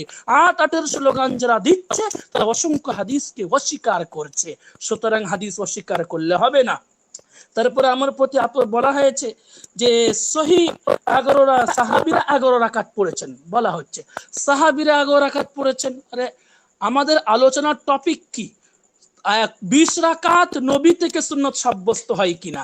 আমরা দেখাচ্ছি 20 রাকাত নবী থেকে সুন্নত সাব্যস্ত হচ্ছে, 20 রাকাতের মরফু হাদিস আছে, আর সেই মরফু হাদিসের প্রতি সাহাবারা আমল করেছেন, সুতরাং ওটা সুন্নত সাব্যস্ত হয়ে যাচ্ছে। ঠিক আছে, কিন্তু এখানে সাহাবাদের কথা বলা বিদআত। সাহাবাদের কথা বললে আমরা প্রমাণ করে দেব, দরকার আবার ডেট ফিক্স করা হোক। 11 রাকাতের যে হাদিসের কথা বলা হচ্ছে সাহাবারা 11 রাকাত পড়েছেন, সম্পূর্ণ ভিত্তিহীন নট অ্যালাউ, কোন রকম ভাবে মেনে নেওয়া যায় না। খোদ বর্ণনাকারী যিনি বর্ণনা করেছেন তিনি সেই হাদিস থেকে তওবা করে স্পষ্ট চ্যালেঞ্জ থাকলো, দরকারে অন্য আবার ডেট ফিক্স করা হোক। আচ্ছা, তারপরে আলবানি কি বলছেন? যদি হাদিসের মর্মের প্রতি সালাফদের আমল না থাকে তাহলে হাদিস জাল হয়ে যায়। তো 11 রাকাতের প্রতি সালাফদের আমল ছিল না। ইমাম আবু হানিফা, ইমাম শাফি, ইমাম মালিক একের পর এক সদি বাই সদি, শতাব্দী বাই শতাব্দী যদি আমরা দেখে আসি তাহলে দেখা যায় 20 রাকাত 11 রাকাতের প্রতি কোন সালাফি আমল করেছেন এমন কোন রিওয়ায়াত পাওয়া যায় না, বর্ণনা পাওয়া যায় না। কেউ দেখাতে পারবে না, আমল দেখাতে পারবে না। চ্যালেঞ্জ থাকলো আমাদের আহলে হাদিস বন্ধুদের কাছে। আচ্ছা, তারপরে আমার প্রতি আপত্তি করা হয়েছে যে আমি হাদিসটা সহি দেখাইনি কেন? 20 রাকাতের হাদিস সহি, এটা আমাকে দেখাতে হবে মানে 17টা মুহাদ্দিসিনদের কওল বারবার পেশ করছি, ফর্মুলাগত দিক থেকে সহি। কই ফর্মুলাকে তো একবার অস্বীকার করা হলো না। আমি যে ফর্মুলা বারবার পেশ করছি, এই ফর্মুলা নিয়ে কোনো বক্তব্য আসছে না, এই ফর্মুলা নিয়ে কোনো স্পষ্ট কথা আসছে না। কেন আসছে না? কোনো উত্তর নেই, বরং ইচ্ছা হলো এই ফর্মুলাকে অস্বীকার করা। আচ্ছা, তারপরে বলা হয়েছে যে রসুল তারাবি পড়েছেন, এটা নাকি জন্নিয়ুস সুবুত। নাউজুবিল্লাহ, বুখারী হাদিস জন্নিয়ুস সুবুত কি করে হয়? জন্নিয়ুস সুবুত মানে কি? এই জন্নিয়ুস সুবুত মানে কি? তো আমাদের 4 রাকাত নাকি 2 রাকাত, এটা হলো জন্নিয়ুদ দালালা বলা হয়। জন্নিয়ুদ দালালাকে জন্নিয়ুস সুবুত নামে আখ্যায়িত করেছেন আমার প্রিয় ভাই, এটা একটা চরম ভুল। তারপরে আমাদের প্রিয় ভাই বলা শুরু করলেন যে ইজমার উপরে দুর্বল হওয়ার প্রতি ইজমা আছে। আশা করি বুঝতে পেরেছেন, রিওয়ায়াতে দুর্বল হওয়ার প্রতি ইজমা বলে কিছু নেই, রাবি দুর্বল হওয়ার প্রতি ইজমা বলে কিছু নেই। তবে কিছুক্ষণের জন্য ইমাম নবী কিংবা কারো কথা মেনে নেই যারা বলেছেন মুত্তাফিকুন আলা যুফিহি, তো হি জমির, হি সর্বনাম, তার দুর্বল হওয়ার উপরে। তার বলতে কার? বর্ণনাকারীর, এই রিওয়ায়াতটার নয়। সুতরাং রিওয়ায়াত দুর্বল হওয়ার উপরে ইজমা আছে বলাটা সম্পূর্ণ মিথ্যাচার। আমরা এরকম মিথ্যা কথা বলতে পারি না। এখন আমি বলেছিলাম সুন্নাহের সংজ্ঞা যেটা বলেছিলাম, সেই সংজ্ঞাকে অস্বীকার করার জন্য আমাকে এই রসুল কাঁধে নিয়ে নামাজ পড়তেন, ছোট মেয়ে কাঁধে নামাজ পড়তেন। এখানে বলা হচ্ছে তাহলে আপনাদের কাছে এটা সুন্নাহ না? আমাদের কাছে সুন্নাহ কি করে হবে? আমরা তো স্পষ্ট ভাষায় বলছি, বারবার বলছি, আমাদের কাছে সুন্নাহ সেটা যেটার উপরে আল্লাহর হাবিব কন্টিনিউ, অবিরাম ভাবে, নিরবচ্ছিন্ন ভাবে, লাগাতার ভাবে আমল করে, সেটা সুন্নাহ হবে। 8 রাকাতের প্রতি যেহেতু রসুল আমল করেননি, সুন্নাহ হতেই পারে না, কোনোভাবে হতে পারে না, কোনো ভিত্তিতে হতে পারে না। আচ্ছা, এবার 20 রাকাত সুন্নাহ কি করে হচ্ছে? যেহেতু 20 রাকাত রসুল থেকে সাব্যস্ত বিষয়, আর এই সাব্যস্ত বিষয়ের প্রতি সাহাবারা আমল করেছেন লাগাতার ভাবে, সুতরাং এটা সুন্নাহ। আর আমাদের সুন্নাহের সংজ্ঞায় বলা হয়েছে হয় রসুল আমল করবে নইলে সাহাবারা আমল করবে। সুতরাং বোঝা গেল 20 রাকাতই সুন্নাহ, 8 রাকাত সুন্নাহ হওয়ার অপশন নেই। 8 রাকাত সুন্নাহ বলতে গেলে হাদিসকে অস্বীকার করতে হবে। আচ্ছা, রসুল থেকে আমাদের শিহাব ভাইজান বলছিলেন রসুল থেকে যা কিছু সাব্যস্ত হবে সুন্নাহ হবে। তো রসুল থেকে যা কিছু সাব্যস্ত সুন্নাহ হলে তাহলে তো 4 রাকাত 6 রাকাত এগুলো সুন্নাহ হবে। কোনো দিন এমন তো পাওয়া দরকার, এই সুন্নত গুলোকে ছাড়া হচ্ছে কেন? আল্লাহর হাবিব তো বলছেন ফামান রাগিবা আন সুন্নতি ফালাইসা মিন্নি, বুখারী হাদিস। যে ব্যক্তি আমার সুন্নতকে ছাড়লো সে আমার উম্মতের অন্তর্ভুক্ত না। তাহলে আমাদের আহলে হাদিস বন্ধুরা কি রসুলের উম্মতের অন্তর্ভুক্ত না? যেহেতু তারা তো সুন্নত ছাড়ছে, 6 রাকাতের সুন্নাহ সুন্নাত, 4 রাকাতের সুন্নাত, 8 রাকাতের সুন্নাত, 10 রাকাতের সুন্নাত, 12 রাকাতের সুন্নাতগুলোকে ধূলিসাৎ করে দিচ্ছে, তাহলে বুখারী হাদিসে দেখা যায় যে আমাদের আহলে হাদিস বন্ধুরা নবীর উম্মতের অন্তর্ভুক্ত হচ্ছে না। যেহেতু আল্লাহর হাবিব স্পষ্ট ভাষায় বলছেন, মান রাগিবা সুন্নতি ফালাইসা মিন্নি, যে আমার সুন্নাহকে ছেড়ে দিল সে আমার উম্মতের অন্তর্ভুক্ত না। যাই হোক, আশা করি অনেক কিছু বুঝতে পেরেছেন আপনারা। আমি আপনাদের সম্পর্কে আরো অনেক উসুল আইম্মা থেকে পেশ করতে পারতাম। উসুল দ্বারা আইম্মাদের উসুল যেটা আমি বর্ণনা করছি বারবার, তার থেকে যে বিষয়গুলো সাব্যস্ত হয় সেগুলো বলছি, নোট করা দরকার। এই তালাক্কি বিল উসুলের দ্বারা যা কিছু সাব্যস্ত হয় তার মধ্যে প্রথম হলো, হাদিসের মর্মের উপরে আমল থাকলে হাদিস সহি হয়ে যায়। কোন হাদিসের মর্মের উপরে আমল থাকলে হাদিসটা সহি হয়ে যায়। 20 রাকাতের হাদিসের মর্মের উপরে যেহেতু আমল আছে সুতরাং হাদিসটা সহি। দ্বিতীয় নম্বর জিনিস সাব্যস্ত হচ্ছে সেটা হলো, আমলের কারণে হাদিস মুতাওয়াতির পর্যায়ে পৌঁছে যায়। কোন হাদিসের যে যদি কেউ আমল করে, সালাফরা আমল করে, তাহলে হাদিসটা মুতাওয়াতির পর্যায়ে পৌঁছে যায়। আর আমরা জানি যে হাদিস মুতাওয়াতির কিংবা মুতাওয়াতির পর্যায়ে পৌঁছে যায় সেই হাদিসে বর্ণনাকারী নিয়ে আলোচনা করা বৃথা। সুতরাং যারা বলছে ইব্রাহিম বিন উসমান জয়ীফ বলে কোনো লাভ আছে? ওই হাদিসের সনদ নিয়ে আলোচনা করাই যাবে না, যেহেতু মুতাওয়াতির পর্যায়ে পৌঁছে গিয়েছে। আচ্ছা, তৃতীয় নম্বর যে বিষয়টা সাব্যস্ত সেটা হলো, যে হাদিসের প্রতি আমল আছে তার কোনো সমর্থক না থাকলেও হাদিস সহি হয়ে যায়। সেটাও আমরা উসুল থেকে বুঝতে পেরেছি যে হাদিসের প্রতি সালাফদের আমল আছে, সেই হাদিসের যদি কোনো সমর্থক হাদিস না থাকে, সমর্থনকারী হাদিস না থাকে, তবুও হাদিস সহি হয়ে যায়। আমরা উসুলের মধ্যে পেয়েছি ওয়াইল্লাম ইউতাবা আলাইহি। 4 নম্বর বিষয় যেটা যে উসুল থেকে সাব্যস্ত সেটা হলো, এই ধরনের হাদিসের সনদ চেক করার প্রয়োজন নেই। যে হাদিসের প্রতি উম্মতের আমল থাকে সেই হাদিসের সনদ যারা চেক করছে তারা বোকামি করছে। এখানে উসুলে বলা হচ্ছে এর সনদ চেক করার প্রয়োজন নেই। 5 নম্বর যেটা এই ফর্মুলা থেকে সাব্যস্ত সেটা হলো, সনদের থেকে সালাফদের আমল তথা ইজমায়ের মর্যাদা বেশি। সনদগত দিক থেকে যদি কোনো জিনিস সাব্যস্ত হয় অথচ তার উপরে সালাফদের আমল থাকে না, তাহলে বলা হচ্ছে সালাফদের আমলটাকে নাও, সনদ তোমার নিতে হবে না। যেমন আলবানী একটা হাদিসকে জাল বলেছেন, কেন? সালাফদের আমল নেই তাই। 6 নম্বর যেটা সাব্যস্ত সেটা হলো, সালাফদের আমল হলো হাদিস সহি হওয়ার অন্যতম দলিল। জি হ্যাঁ, সালাফদের আমল হলো হাদিস সহি হওয়ার অন্যতম দলিল, যদিও হাদিসটির গ্রহণযোগ্য কোনো সনদ না আব্দুল্লাহ ভাই, আপনারা 2 মিনিট বাকি আছে। আচ্ছা, আরো একটি বিষয়, এই ধরনের হাদিস অকাট্য বিষয়কেও রহিত করে দেয়। সুতরাং যদি 20 রাকাতের কোনো মরফু হাদিস না থাকতো দুনিয়াতে, আর 8 রাকাতের এরকম হাদিস থাকতো, আর এর প্রতি সালাফদের আমল না থাকে, তবুও 8 রাকাত সুন্নাহ সাব্যস্ত হবে না। কেন? এর প্রতি সালাফদের আমল নেই। আর সেখানে তো 20 রাকাতের মরফু হাদিস আছে, তার উপরে সাহাবাদের আমল আছে, তাবিঈনদের আমল আছে, তাবিঈদের আমল আছে, তাহলে সেটা তো সহিহের বাপের বাপ তথা মুতাওয়াতির হয়ে যাবে ফর্মুলাগত দিক থেকে। আমি শেষে আমাদের আহলে হাদিস বন্ধুদের কাছে কিছু প্রশ্ন ছুড়ে দিতে চাই। হ্যাঁ, সহিহ নাসাইর হাদিস থেকে প্রমাণিত, আল্লাহ রাসূল 26 তারিখে যদি তারাবিহ হয়ে থাকে তো 26 তারিখে তাহাজ্জুদ পড়েননি। রমজান মাসে রাসূল তাহাজ্জুদ পড়বেন না, এটা কোন মুসলিম ভাবতে পারে? কি আজব বিষয়। সুতরাং সহিহ নাসাইর হাদিস থেকে বোঝা যায় যে তারাবিহ আর তাহাজ্জুদ একই বিষয়। একটি প্রশ্ন, 8 রাকাত তারাবির পড়ার শরঈ বিধান কি? আমি জানতে চাই। 20 রাকাত তারাবি পড়ার শরঈ বিধান কি? এটা জানতে চাই।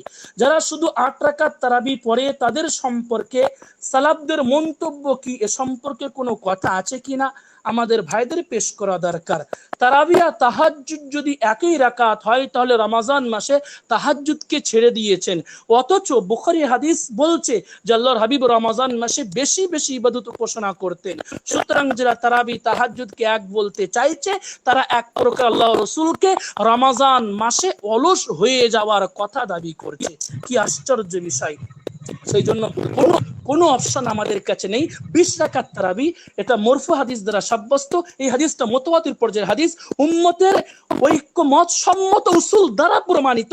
যারাই এর বিরুদ্ধে কথা বলে তারা কাহারও না কাহারও মন্তব্য পেশ করে থাকে, উসুল পেশ করতে পারে না। তারা অন্ধ অনুসরণ করত হাদিসকে দুর্বল বলতে আসে, তারা ফর্মুলাকে দেখে না। যদি ফর্মুলা তারা দেখতো, যদি নীতিমালা তারা দেখতো, তাহলে কখনো এক মুহূর্তের জন্য, এক সেকেন্ডের জন্য 20 রাকাতের হাদিসকে জয়ীফ বলতে পারতো না, ঠিক যেহেতু আছে উসুল থেকে অজ্ঞ, আব্দুল্লাহ ভাই, সেই কারণে। সময় শেষ, সময় শেষ। আলহামদুলিল্লাহ, দুপক্ষেরই মতামত আমরা শুনলাম। মাওলানা সিরাজি ভাই, আপনি এবার কথা বলেন। হ্যাঁ, এখানে একটা ভাইকে এখন প্যাকেজটি দিয়ে দেব, যারা আমাদের সকলে ছিলেন। হ্যাঁ ভাই, আসসালামু আলাইকুম। হ্যালো,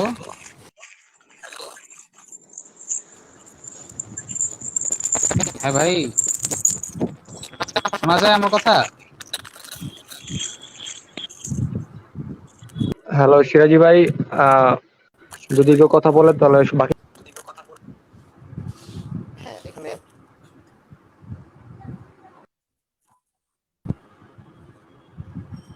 আচ্ছা, কি আমার হলো এখানে ভাই? একটু প্রবলেম হচ্ছে।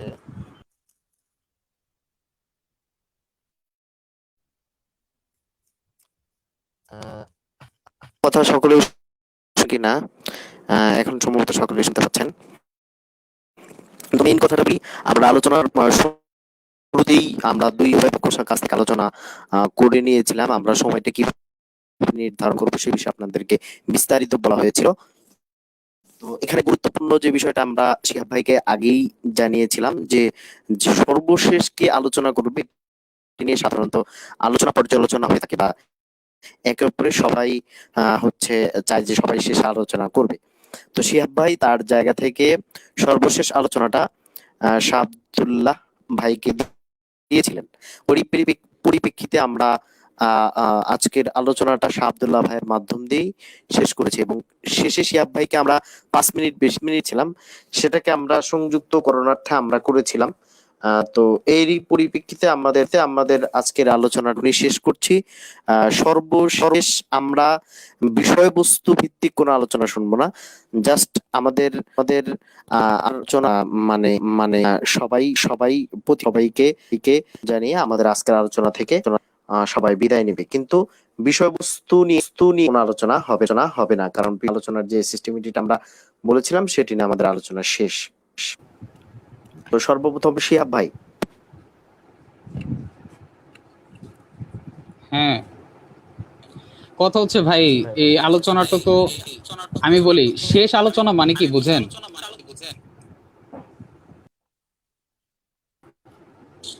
কেন সবার শেষে সবার শেষে যিনি কথা বলে যদি কোনো প্রশ্ন ছুড়ে দেয়, সেটার জবাব যদি না দেওয়া যায় তাহলে এটা কেমন? সবার শেষে সবার শেষে আমি তো আপনাকে আমি বলছিলাম যে সবার শেষে তো সবাই এই আপনার সাথে কথা হচ্ছে, সবার শেষে যে আলোচনা করবে এটার উপর ভিত্তি করেই হচ্ছে আমরা করতেছি, এটা আপনাকে তো জানানো হয়েছে। এখন কতগুলো প্রশ্ন ছেড়ে দিছে, পুরো বাহাসি তো অসম্পূর্ণ। আয়েশা রাদিয়াল্লাহু আনহার হাদিস নিয়ে কোনো আলোচনাই হয়নি। আচ্ছা, কিন্তু আমরা তো তাকেই ফিক্সড করে রেখেছিলাম, এখন একটা আলোচনা পরবর্তীতে তাহলে আমরা আবার রাখি, তাহলে ডিট করে আবার আলোচনা হোক, টাইম ফিক্সড এর ভিতরে আমাদের থাকতে হবে। আরেকটা হলে আচ্ছা যাক, আবার ঠিক করেন, আপনি সময় নির্ধারণ করেন। জি জি জি, যে আমরা আজকের আলোচনাতে ভাইকে আমরা এখন সময় দিচ্ছি সর্বোচ্চ কথা বলার জন্য।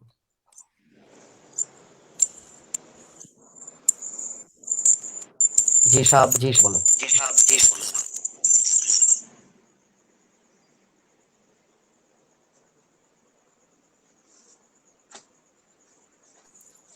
শাবদুল্লাহ ভাই বলেন, সর্বশেষ কিছু যদি বলতেন বিষয়বস্তু ছাড়া আজকের আলোচনা সম্পর্কে। আজকে আলোচনা কি আবার শুরু করব? মানে আলোচনা কি হচ্ছে নাকি না আলোচনা শেষ, অন্য কথা বলবো? আলোচনা শেষ, মূল বিষয়বস্তুর আলোচনা শেষ। আজকের আলোচনা সম্পর্কে আপনি তো যদি কিছু বলতেন। আমি আজকের আলোচনা সম্পর্কে যেটা বুঝলাম সেটা হলো আমার যে সুন্নাতের সংজ্ঞা যেটা আমি পেশ করেছি, বিষয়বস্তু সালাফিদের শাবদুল্লাহ শাহ আব্দুল্লাহ সাহেব, জি। বিষয় কেন্দ্রিক না, আপনি জাস্ট এই আলোচনাটাকে কিভাবে উপভোগ করলেন, কেমন উপভোগ করলেন এটার উপর। আচ্ছা আচ্ছা, আলহামদুলিল্লাহ সুম্মা আলহামদুলিল্লাহ, আলোচনাটা খুব ভালো লেগেছে এবং এই ধরনের আলোচনা হলে আশা করি জাতি উপকার পাবে এবং অনেক কিছু বিষয় আমাদের হতে নীরব আছে, আমাদের হতে লুকিয়ে আছে, সেই বিষয়গুলো এই সমস্ত আলোচনার মাধ্যমে জাতির সামনে আসছে। এতে খুব সন্তুষ্ট, খুব ভালো লাগছে, খুব মনে মনে খুশি হচ্ছি। তার কারণ উসুলে হাদিস এমন একটা বিষয়, যে বিষয়টা নিয়ে আজ খুব খেলাধুলা করা হচ্ছে, কিন্তু এর বাস্তব রূপটা অনেক মানুষের থেকে লুকায়িত আকারে আছে, যার কারণে বড়ই দুঃখ হয়। উম্মত যে সমস্ত বিষয়ের প্রতি আমল করছেন সেগুলোকে আমরা যদি একের পর এক এরকম রিজেক্ট করতে থাকি কিংবা দুর্বল নামে আখ্যায়িত করতে থাকি, তাহলে ইসলাম ধর্মের বড় একটা ক্ষতি হয়। তো এই সমস্ত আলোচনা যদি বারবার কায়েম করা হয়, প্রতিষ্ঠিত করা হয়, আয়োজন করা হয়, আশা করি এই ধরনের আলোচনা থেকে জাতি যথেষ্ট উপকার পাবে। এবং আজকের আলোচনা যারা পরিচালনা করেছেন, ব্যবস্থাপনা করেছেন, সকলকে শুকরিয়া জানাই, ধন্যবাদ জানাই। তারাও সময় দিয়েছেন, শুনেছেন, আমাদের জন্য কষ্ট করেছেন, সকলকে শুকরিয়া জানাই। জাযাকুমুল্লাহু খায়রা ওয়া আহসানাল জাযা ফিদ দারাইন। আল্লাহ তাআলা উত্তম প্রতিদান দান করুন এই সময় দেওয়ার জন্য, এই সময় আমাদের পিছনে ব্যয় করার জন্য। এবং আল্লাহ তাআলা আমাদের আলোচনার সাথে সাথে প্রত্যেকের মধ্যে ইখলাস দান করুন, যেটা সত্য সেটা মেনে নেওয়ার, যেটা মিথ্যা সেটাকে রিজেক্ট করার, কোনো এখানে গোরামি কিংবা জিদ্দি কিংবা হাট ধর্মী হয়ে কোনো লাভ নেই। আল্লাহ তাআলা আগামীতে, আজ এবং আগামীতে যে সমস্ত আলোচনাগুলো হচ্ছে তার দ্বারা উম্মতকে উপকৃত করুন এবং এই ধরনের আলোচনা আগামীতে আরো ভালোভাবে প্রতিষ্ঠিত করার এবং ইলমি কথাবার্তা বলার, সুসম্পর্ক রেখে ইলমি কথাবার্তা বলার এবং শোনার আল্লাহ তাআলা আমাদের সকলকে তৌফিক দান করুন। ওয়া আখিরু দাওয়ানা আলহামদুলিল্লাহি রাব্বিল আলামিন।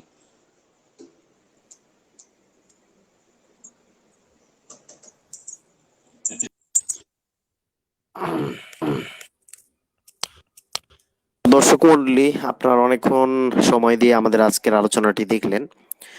তো সময় দেওয়ার ক্ষেত্রে আমরা প্রথম থেকে নির্ধারণ করেছিলাম যে সর্বশেষ আলোচনা নিয়ে আসলে অনেক সময় তর্ক আলোচনা পর্যালোচনা হয়ে থাকছে না, হয়ে কি সর্বশেষ আলোচনা করবে।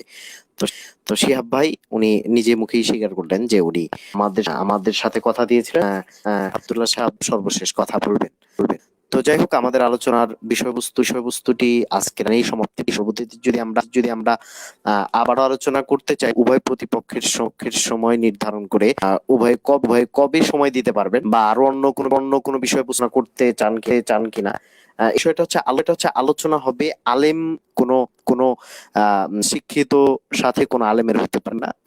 তবে হ্যাঁ জেনারেল শিক্ষিত যারা আছেন তারা জানেন, এরকম যদি কেউ হয় তার জেনারেল শিক্ষিত হতে পারে। কিন্তু আলেম তারা যদি কেউ আমাদের কোনো ফিকহ অনুসরণ কারোর সাথে আলোচনা সেখানে কিন্তু শর্ত হচ্ছে আলেম হতে হবে। এরকম যে কোনো আলেম যদি আমাদের সাথে আলোচনা করতে, ক্ষেত্রে আপনারা আমাদের সাথে যুক্ত হয়ে অবশ্যই আমাদের কল অফ ইসলাম পেজ আছে, অবশ্যই আপনারা লাইক দিবেন। এখানে লাইক দিয়ে আমাদের সাথে থাকবেন, তাহলে দেখা যাবে যে আমরা পরবর্তীতে আপনাদেরকে আপনাদের জন্য এরকম আরো আমরা আয়োজন করবো এবং নিরপেক্ষ ভাব থেকে যেন আমরা আলোচনা করতে পারি। এই বিষয়টা আপনারা অবশ্যই আমাদের সহযোগিতা করবেন এবং আমাদের ভুলগুলো আমাদের পরিচালনার ক্ষেত্রে যদি ভুল হয় সেক্ষেত্রে আমাদের করবেন। তো আমাদের স্ক্রিন শেয়ার এবং আমাদের মডারেটর হিসেবে ছিলেন আমাদের ইশতিয়াক মজুমদার ভাই। কিছু কথা বলবেন ইনশাআল্লাহ। ওনার শেষে আমরা হালকা একটু কথা বলে শেষ করে দেব। জি, ধন্যবাদ সিরাজি ভাই। আশা করছি আপনারা সবাই আমাদের আজকের এই বাহাসটি অনেক উপভোগ করেছেন। আর আজকের খুবই সুন্দর একটি বাহাস হয়েছে। আসলে এখানে কোনো ধরনের ব্যক্তিগত আক্রমণ বা কাদা ছড়াছড়ি এরকম কিছুই হয়নি। তবে কমেন্টে অনেক দেখতে পেয়েছিলাম, সেগুলো খুবই দুঃখজনক। আমরা চেষ্টা করবো যতটা শালীন ভাষায় কথা বলা যায়। আর যদি আমাদের আজকের এই ডিবেট সম্পর্কে, আমাদের আসলে এই প্ল্যাটফর্মটা হচ্ছে মূলত হানাফি ফিকের আমাদের প্ল্যাটফর্ম। তারপর আমরা খুবই নিরপেক্ষ থাকি সবসময় যে কোনো বাসের ক্ষেত্রেই। যদি কোনো ধরনের অভিযোগ আপনাদের থেকে থাকে যে আজকের ডিবেটে আমরা কোনো ধরনের পক্ষপাতিত্ব করেছি বা কাউকে সময় বেশি দিয়েছি, কাউকে সময় কম দিয়েছি, সেগুলো আপনি আমাদের ইনবক্সে জানাতে পারেন। আর আরেকটা বিষয় হচ্ছে যে এই প্ল্যাটফর্মটা শুধু হানাফি ভার্সেস আহলে হাদিস এটার জন্যই না, এই প্ল্যাটফর্মটা সবার জন্য উন্মুক্ত। যদি আপনারা কেউ আহলে কুরআন বা মুনকারে হাদিস বা কাদিয়ানি বা হিজবুত তাওহীদ এই সমস্ত ফেরকার বা শিয়া যারা আছে এই সমস্ত ফেরকারও যদি কাউকে আপনারা পেয়ে থাকেন তাহলে আপনারা আমাদের প্ল্যাটফর্মে যোগাযোগ করতে পারেন এবং ইনশাআল্লাহ আমরা একটা বাহাসের আয়োজন করব। আসলে আমরা বিভিন্ন গ্রুপে বা বিভিন্ন পেজের মধ্যে কমেন্টের মধ্যে বা মেসেঞ্জারের মধ্যে ঝগড়াঝাটি না করে আমরা যদি একটা সিস্টেমেটিক্যালি ওয়েতে যদি আমরা সবাই এগুলা গুছিয়ে আনতে পারি একটা বাহাসের মাধ্যমে, একটা বড় ধরনের একটা ডিবেটের মাধ্যমে, যেখানে যারা এই বিষয় সম্পর্কে জ্ঞান রাখেন তাদের মাধ্যমে যদি আমরা এটার সুরাহা করতে পারি তাহলে আমার মনে হয় যে এই বিষয়গুলা নিরসন করা সম্ভব। কারণ আসলে আমরা অনেকে আছি যে ঠিক মতো একটা বিষয় জানি না, বুঝি না, কিন্তু আমরা ওই না বোঝা না জানা বিষয়টা নিয়েই মাতব্বরি করা শুরু করে দিই, যার কারণে আমাদের উম্মার মধ্যে বড় ধরনের একটা বিভাগ সৃষ্টি হচ্ছে। তো যারা জানে, যারা এই বিষয়ে কথা বলার জন্য যোগ্য, তাদেরকে আসলে আমাদের প্ল্যাটফর্মে নিয়ে আসা উচিত এবং তাদেরকে বেশি করে হাইলাইট করা উচিত। এবং আমরা যারা অনুসারী আছি, যারা ফলোয়ার যারা আছি, আমাদের আসলে এই বিষয়ে চুপ থাকা উচিত এবং আমরা যেই মতবাদটা অনুসরণ করি আমরা সেটা অনুসরণ করে চুপ থাকা উচিত। কিন্তু আরেকজনের সাথে আসলে এই বিষয়টা নিয়ে লাগালাগি করা উচিত না, কারণ আসলে আমরা এই বিষয়ে জানি কম। তো আশা করছি আপনারা সবাই আমার কথাটা বুঝতে পেরেছেন এবং আপনাদের যদি এরকম কেউ থেকে থাকে, যেমন আমরা জানি আহলে কুরআন, তারপর হচ্ছে কাদিয়ানি, এরা ভয়াবহ আকার ধারণ করছে আমাদের বাংলাদেশে। তো এদেরকে প্রতিহত করার জন্য বা এদের যুক্তি খণ্ডন করার জন্য আপনারা যদি কেউ থেকে থাকেন যে কোনো কাদিয়ানি শায়েখ আছেন, তাহলে আপনারা আমাদের সিরাজি ভাইয়ের সাথে যোগাযোগ করতে পারেন বা আমাদের এই পেজের ইনবক্সে নক দিতে পারেন। তো এটাই আমার বলা ছিল। ধন্যবাদ সিরাজি ভাই, সবাইকে আসসালামু আলাইকুম।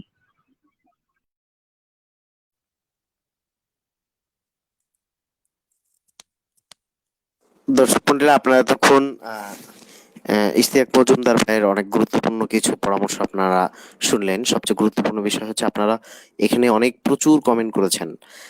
তো অধিকাংশ কমেন্ট গুলোই ভালো পেয়ে দু একটা আমরা এরকম পেয়েছি যেগুলো হচ্ছে এই মানে খারাপ কমেন্ট। এই ধরনের কমেন্ট থেকে বিরত থাকবো। শালীন ভাষা ব্যবহার করব, ভাবে তর্ক বিতর্ক করবো, আলোচনা করব, ভাষা করব, এলমি আলোচনা হবে ইনশাআল্লাহ। আপনারা সকলেই সঙ্গে থাক আব্দুল্লাহ ভাইকে অসংখ্য ধন্যবাদ, ইহাব ভাইকেও অসংখ্য, এবং আমাদের সাথে আরো যে সমস্ত দর্শকরা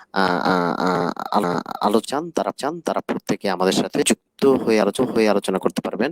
এবং আমাদের যদি আলোচনা প্রতিপক্ষ মনে করে থাকেন, তাহলে সেক্ষেত্রে আমরা আরতিতে আবারও আমরা ব্যবস্থা, কারণ এভাবে আলোচনা চলতেই থাকবে। আমরা আলোচনা যদি দিতে শুরু করি তাহলে ইনশাল্লাহ আবার আমি শুরু করতে পারবো। তো সকলে ভালো থাকবেন, সকলে সুস্থ থাকবেন ইনশাল্লাহ। আমরা হয়তো শিহাব ভাইয়ের সাথে আবারও সময় ফিক্সড করে উভয়ের সময়ের উপর ভিত্তি করে আমরা ব্যবস্থা ইনশাল্লাহ। তো আমাদের কল অফ ইসলাম পে অবশ্যই আপনারা লাইক দিবেন এবং বেশি করে শেয়ার করে দিবেন। এই আজকের এই অত্যন্ত সুন্দর একটি আলোচনা হয়ে এতটা উপভোগ করে আমি পেরেশানিতে ছিলাম যে আমার এখানেও নেট দুর্বল। তো আমি ছিলাম যে শুনতে পাবো কিনা। তো আলহামদুলিল্লাহ আমিও শুনতে পেয়েছি। অনেক ইলমা হয়েছে, জ্ঞান গর্ব আলোচনা হয়েছে। উভয়ের আলোচনায় সুন্দর হয়েছে। তো সেই দিককে আমরা বলবো ইনশাআল্লাহ। প্রত্যেকেই আমাদের পেজে থাকবেন, বেশি শেয়ার করে আমাদের সঙ্গে থাকুন। সকলে ভালো থাকবেন, সকলে সুস্থ থাকবেন। সকলের সুস্বাস্থ্য কামনা আজকের আলোচনা থেকে বিদায় নিচ্ছি। ওয়া আখিরু দাওয়ানা আলহামদুলিল্লাহি রাব্বিল আলামিন। আসসালামু আলাইকুম ওয়া রাহমাতুল্লাহি